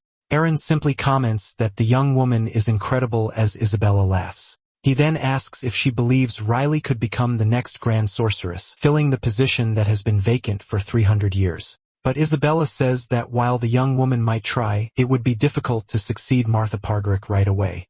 Besides, she reveals that as Aaron already knows, someone is destined to become the Grand Sorcerer before her. At this, she reminds him that they now only have 3 months left. Aaron reacts to the news and a bit of wine splashes from a floating goblet. He then cleans up the mess with magic, complaining that she appears and disappears as she pleases. He then takes off his glasses to clean them. After putting them back on, he approaches the window to enjoy the view. Outside, a blue star drawn in the sky forms a magical barrier around the test administration office. He recognizes the inverted pentagram as a powerful central circuit kept hidden by several advanced spells. Aaron then admires the star's beauty, unable to imagine how long it took to create it. Just then, a figure approaches and comments that it seems everyone has arrived. Noon arrives on the day of the final test, and Isabella announces that the last stage is about to begin. A guide explains that the archmages are waiting behind the door and invites Riley to enter. He approaches the portal that leads directly to John Arante's room. At this, Riley asks if he's going to meet John Arantes, and Grimoire confirms. Grimoire reflects on how the fraud, John Arantes, the target of his revenge, is just behind that door. He recalls that it took them half a year to get here, a journey that felt very long. Grim reveals he wants to question him about pretending to be Martha's disciple, and how he deceived the world with the immortality spell. Then he brings a hand to his face, impatient with the situation. Riley advises him not to rush as today is just the beginning, like the first dot on a canvas. Grimoire states that while he can't punish John Arantes now, he will definitely be punished one day.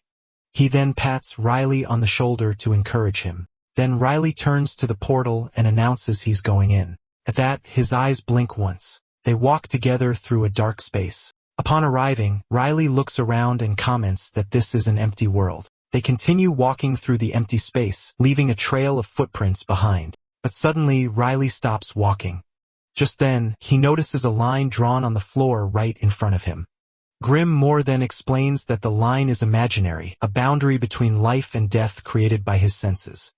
Riley leans forward to see what lies ahead, and the space reveals itself to be the top floor of the tower, the room of the Archmage. John, the two of them observe their surroundings. Then a voice praises the child's perception. John Arantes, the Archmage of the tower, warns him that one more step would have killed him.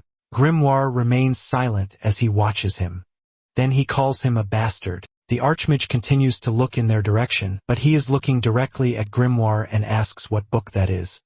Grimoire then realizes the Archmage has been watching him strangely from the beginning, and it wasn't his imagination. He then turns to Riley and suggests that for now they should do something. Grimoire reacts with surprise to his attitude, but Riley just observes the environment in front of him.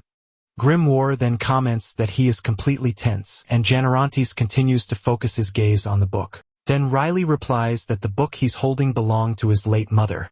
At this, the Archmage stares at him with a surprised expression. John Arantes asks if Riley's late mother's diary has become a magical item that calms his mind. Riley confirms that carrying the book really does make him more comfortable. He then whispers to Grimoire that he made up an excuse, but his friend believes Jane Rance didn't notice his presence. Grimoire explains he took a vow of silence with his disciples, and Riley questions why the old man would be curious about him. Grimoire concludes it'd be strange for John Arantes not to be curious since Riley carried it during the whole test. John Arantes then turns to them and asks if they know how to play chess. Grimoire finds the question odd and says that obviously everyone knows how to play chess, but Riley replies that he doesn't, and Grimoire questions his answer. He argues that in Lathamus, everyone plays chess, even in tournaments where the loser turns into a dog. Riley explains he had no friends to play with, and Grimoire offers to play a match, stating he's never lost to anyone. Riley then confirms to John Arrance that he knows how to play chess, and the older mage approves of the answer. With that, Janarantes snaps his fingers. Suddenly, the entire room transforms into a huge chessboard with floating pieces. Riley and Grimoire land together on one of the pieces. Next, 2 large pieces of armor materialize in front of them. Other armored pieces now mounted on horseback also materialize. Riley and Grimoire watch the board form completely around them. Then figures of a king and a queen position themselves behind the two, completing their army. John Arrance, sitting on his throne, formally invites them to a match. Immediately, an enemy piece advances and attacks with its sword, but one of their allied pieces blocks the blow with its shield and sword. Grimoire comments that the pieces seem alive just as one of them is destroyed. Riley watches the situation intently. He then points out that their pawn has been defeated, and Grimoire tells him to be quiet so he can focus, insisting he can win. Grimoire then begins to command the pieces, moving the pawn, the knight, and the bishop. He finally feels like he's getting the hang of it and manages to balance the game. Still, he's worried about Jan's attitude. He notices that John Arrance just stares at Riley, not caring about the game he himself proposed. Then John Arrance asks if he knows what the color associated with each mage tower means. Riley confirms to Grimoire that he learned about it in Lathamus. Riley begins to explain that the colors symbolize the characteristics of each mage tower. He says the Dwight Tower, which explores pure mana, represents white. Then the Yadin Groton Tower seeks the explosive power of energy and symbolizes red. Also, the Gaia Violet Tower seeks elegance and beauty and magic, represented by purple.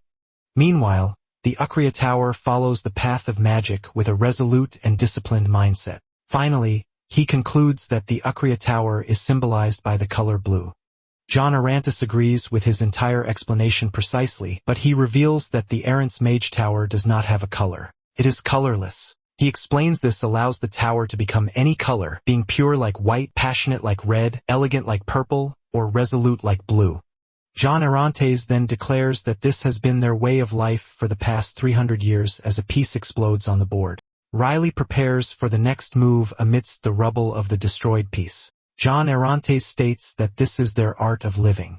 And that's how the Arrance Tower became one of the 5 greatest mage towers in just 300 years. Riley, however, claims that it's all a lie. At that, John Arrance invites him to make his move on the board.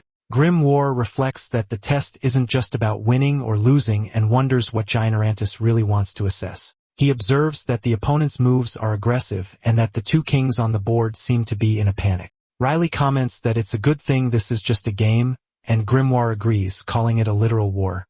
Both then imagine how terrible the situation would be if this were real life. Then, John Arrance begins to speak, explaining that chess takes on different forms depending on who's looking at it. He continues, saying that for some it's a game and for others a battlefield, and then asks Riley what he sees. Riley replies that he sees an ancient ruin, exactly like the one he saw during the second test. Then John Arrance asks how he feels about the second test that took place 5 days ago.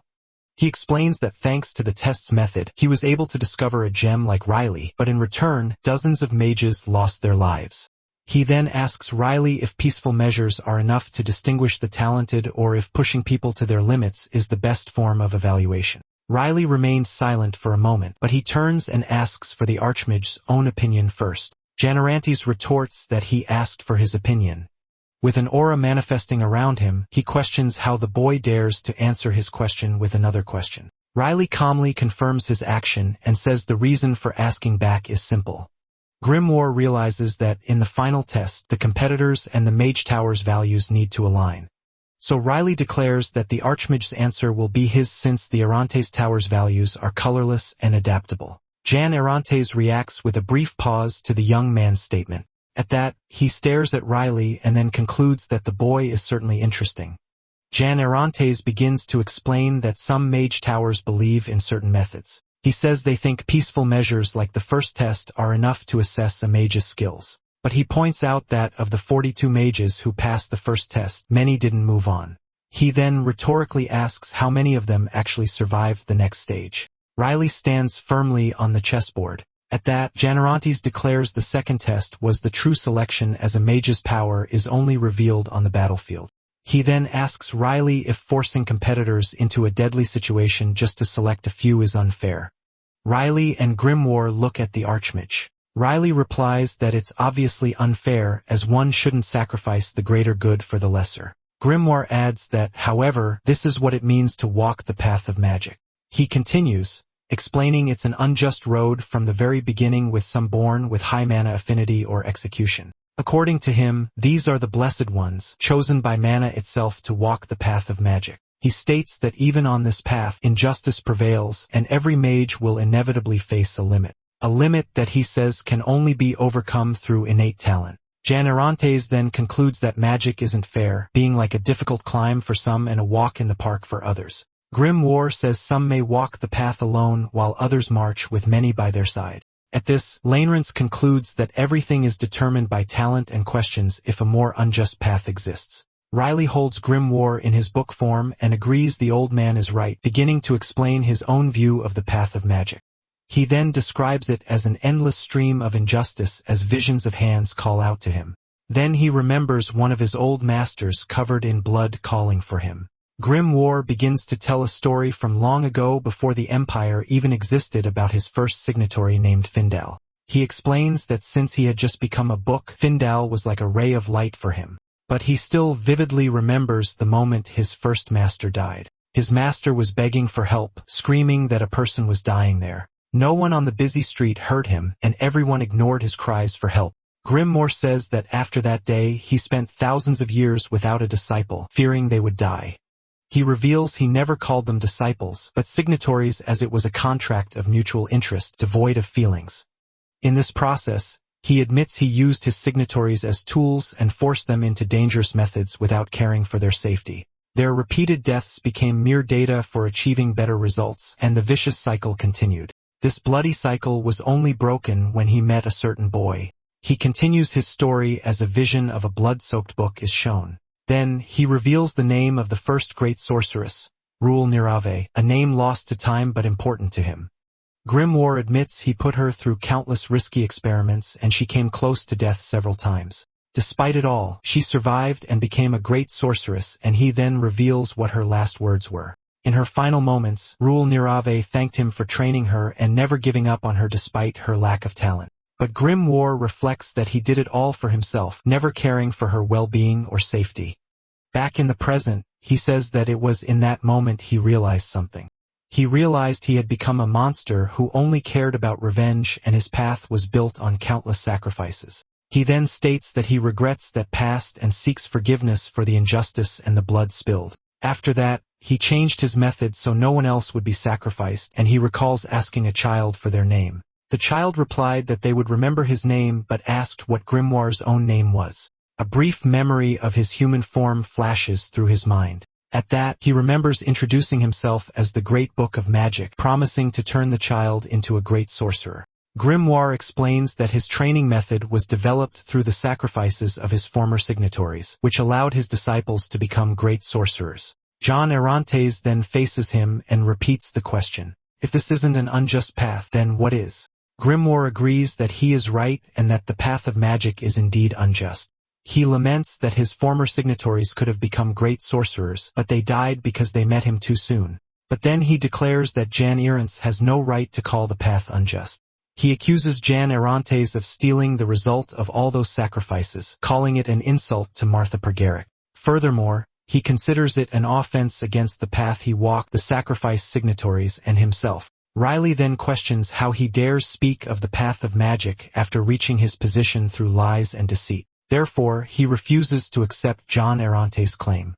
At this, Riley tells Grimoire he understands his anger when others dishonor the path they've chosen. So he proposes they make a promise to each other where Grimoire will help him with his revenge. And in return, he will help with the revenge against Janerantes, and Grimoire finally agrees. Riley also guarantees he will hold accountable whoever turned Grimoire into a book, and his friend agrees they'll do it after their revenge. They then walk toward Janarantes, and Grimoire declares he will destroy him. He continues, saying he will start the destruction from within. And Grimoire finishes, stating that Janarantes will pay the price for his crimes. Janarantes then interrupts him and asks if he knows about the roundtable meeting happening in 3 months. Riley explains that the meeting is with the 3 greatest powers, and he heard the focus will be Janarantes' ascension to Grand Sorcerer. Janarantes then confirms the information is correct and reveals he has a plan before the meeting. He then reveals his plan to eliminate all members of the 3 greatest powers before the gathering. Riley reacts to his statement. Then Riley states he doesn't understand what Janarantes is saying. Janarantes questions if he really thought the wall of silence in the room would stop him. He then reveals he could hear their entire conversation, and Riley recalls the exact moment. The scene shifts to a day before the final test, where Riley asks Rebecca why the Errant's Tower killed her mother. Rebecca replies that the reason was something her mother always said. In a memory, her mother comforts her and says she hopes that she completes the thought, saying she hopes her daughter has a fitting end for a mage. Her mother, Rosalia Duncan, was firmly against the immortality spell, claiming it went against the laws of heaven. So Rosalia traveled to find a rare chemical reagent, and months later, she was found severely injured in the mountains.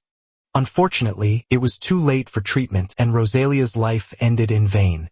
During the funeral, people whisper about how strange it is for an advanced mage to have been killed by mere bandits, and a young Rebecca overhears the conversation. But the official investigation concluded she had drained her energy during a blizzard, and was then attacked by bandits. Young Rebecca, however, rejects this explanation. She yells that her mother, a potion maker, calculated everything and would never die from energy depletion.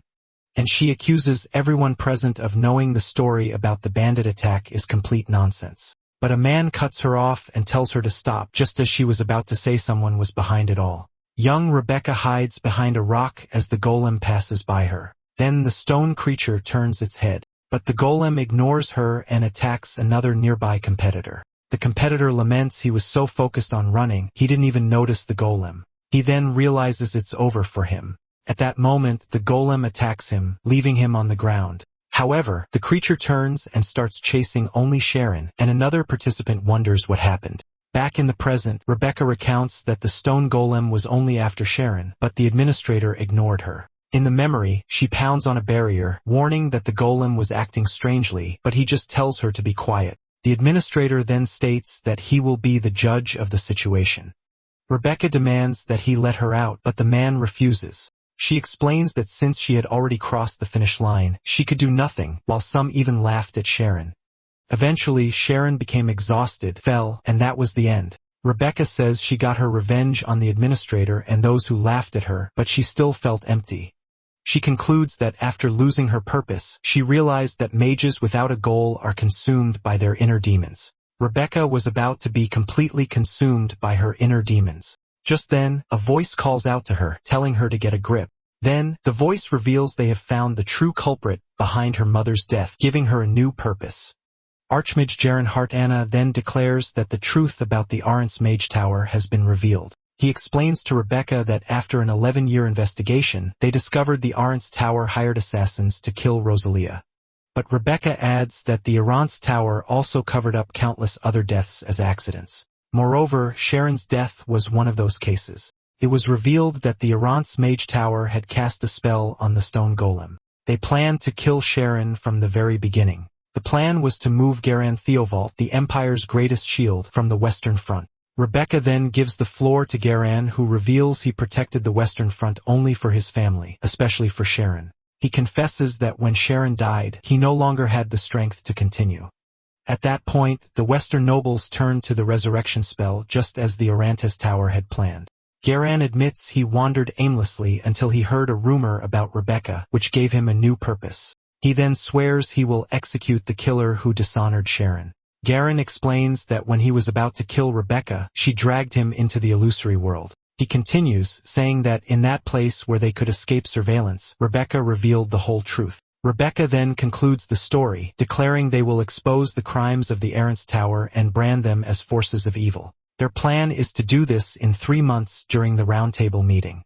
Grimoire then understands the meeting was never about deciding John Arrant's qualification as a great mage. Garen confirms the meeting is just a tool to deceive the Errant's Tower, and that the real purpose is to execute John Errants. Back in the present, Riley concludes that John Errantes will be judged by the three powers at the meeting and asks him if he's wrong.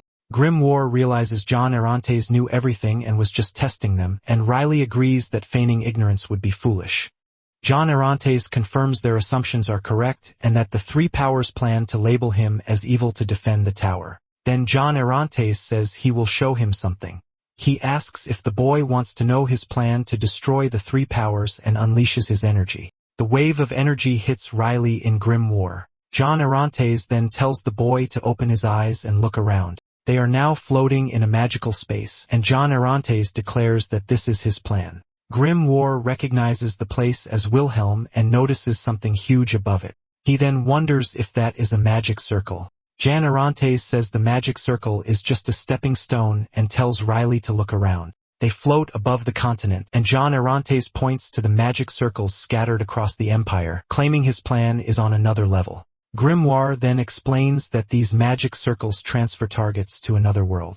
He realizes the circle's energy has already blended into the environment, covering the entire empire without anyone noticing. At this, Grimoire calls John Errantes a bastard. John Errantes announces that after 343 years, his plan is finally complete and that he intended to rule the continent from the start. He then declares he will eliminate the three powers before the round table meeting even begins. Riley, however, remains silent for a moment before addressing him. He reminds John Errantes that he hasn't been officially accepted into the tower and can still choose another one at any time. Then Riley asks why the Archmage is revealing all this to him. John Errantes just stares at him in response. Suddenly, scene changes, and they are transported back to the throne room. Grimoire comments that they're back in reality and that it was a quick teleport. John Errantes then moves a finger, and Grimoire reacts with confusion. Immediately, a knight chess piece leaps to attack, and Grimoire curses his opponent. Grimoire yells that it's his turn and calls John Errantes a cunning bastard, but the mage simply says it's now Riley's turn. At that moment, Grimoire realizes John Errantes made a move against the rules, leaving their king completely trapped. John Errantes then declares that this is his answer for Riley. He explains that Riley is like the king on the board, having never had a choice from the very beginning. John Errantes states that Riley was born to compete and always finds a way to win, even against all odds, but he continues speaking. He points out that Riley came to him knowing the tower would be taken down at the meeting and that he too sensed something. With that, John Errantes declares that with the tower, they could conquer the continent and that Riley wants the same things he does. He then invites him to rule the continent and start a new era of magic, asking him to take his hand. He emphasizes that with the tower, the continent will be at their feet. And Riley responds that together, they will start a new era of magic. Riley and Grimoire then walk toward the chess pieces. He then remembers the reason he wanted to join the tower, questioning if it wouldn't be better to join another one. At this, Rebecca and Garen question his decision to still want to join the Errantes tower. But the reason he continues, despite the warnings, is that he walks up and shakes John Errantes' hand. Riley then reveals his true motive to destroy the Mage Tower Errantes with his own hands. John Errantes then addresses him. He explains that the mark is an oath of loyalty and proves Riley is now a member of the tower.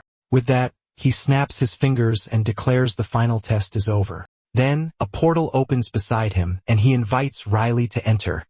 But Grimoire stops him, whispering that they need to do something before they leave. The two then share a knowing glance. Riley then asks to make his final move in the chess game before leaving. He announces he will move his pawn to the G8 square. When a pawn reaches the last rank, it receives a special privilege. At this, he promotes his pawn to a queen, declaring that this is a message for John Errantes. With the new piece in position, he then declares checkmate.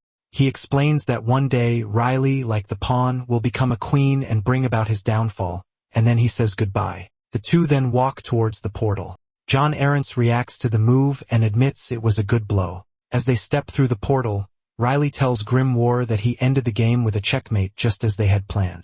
He worries the move might have seemed rebellious, but Grim believes John Errants was impressed by his will to win. Grimoire then adds that the Archmage would never imagine a betrayal, and Riley asks why. Just then, a grand firework display begins outside. Then, Pamela von Hasselpart appears and says the fireworks are to celebrate the end of the test, lamenting that not everyone could see them. She then informs Riley that he is the last participant to finish. Pamela then notices the mark on his hand and assumes he has joined the Mage Tower Irantes. She then officially welcomes him to the tower. She instructs him to rest for 2 weeks and then use the return stone, which will take him and everything he is touching to the tower. Pamela explains that his trial period will begin as soon as he enters the tower, and that he will become an official member after 2 missions. Furthermore, she informs him the process will take about 3 months, after which he'll be free to act independently.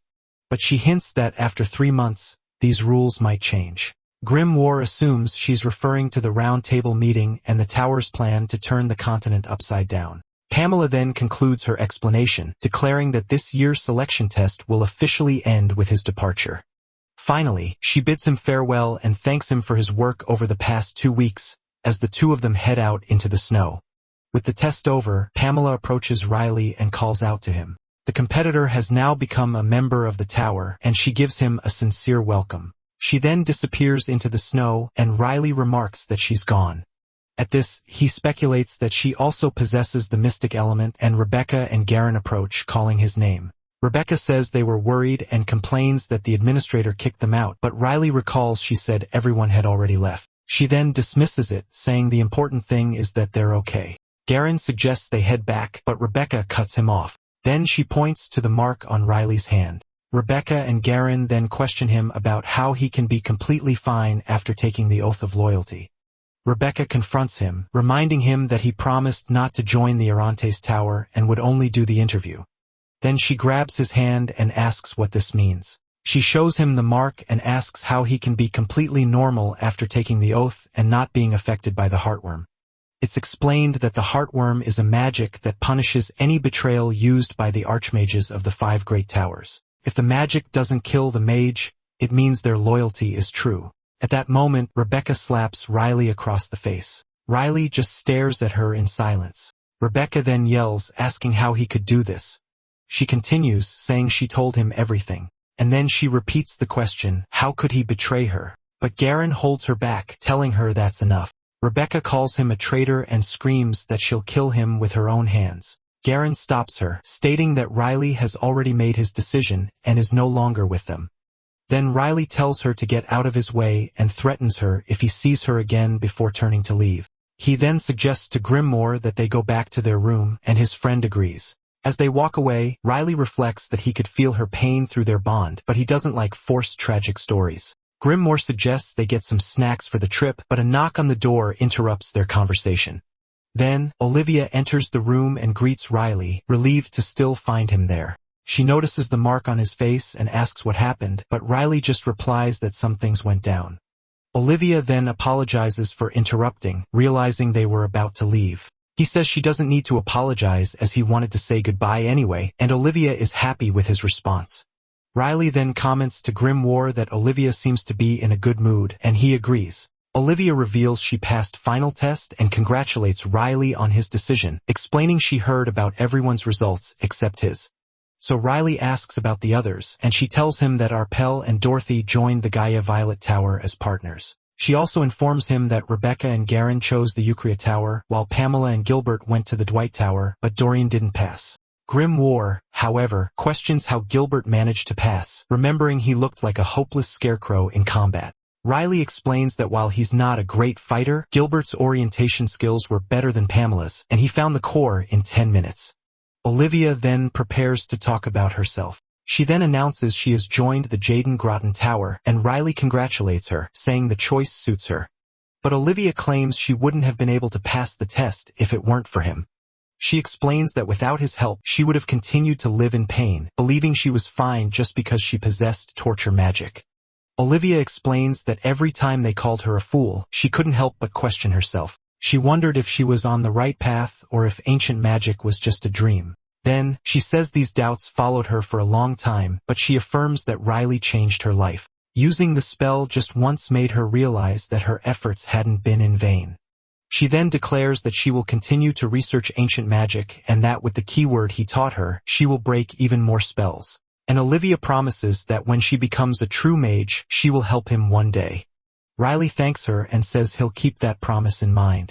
Later, the coachman asks if they're really staying there, but Riley assures him he'll protect him. The man still looks worried, and Riley turns to the carriage.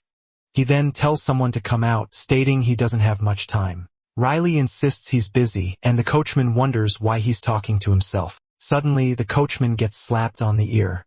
Rebecca then appears, and the coachman screams that she's a ghost while she asks Riley if he brought a carriage. But Rebecca tells him to be quiet and snaps her fingers as the coachman keeps screaming. Rebecca asks how Riley's face is, and he replies that it still hurts as she apologizes. Then she reveals it was all an act to deceive the administrator's eyes. In Wilhelm, persistent gazes filled the entire place. Additionally, the Errant's Mage Tower used a vision-sharing magic to watch over all the competitors. Rebecca and Garen were worried about the plan, thinking it was too dangerous for him to act as a double agent, but Riley then proposed an alternative solution to the situation. Back in the present, Rebecca says the performance was convincing, and Riley praises her as a great actress.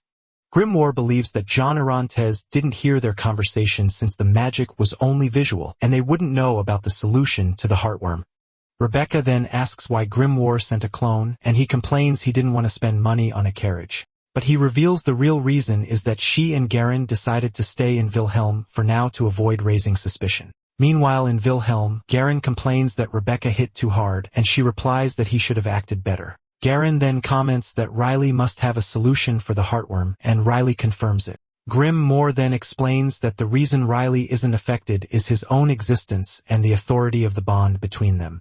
He details that the worm was designed to track a person's thoughts. But with him in Riley's mind, the system gets overloaded. Although Rebecca and Garen were against the plan, they must have felt relieved to see Riley was unaffected by the heartworm.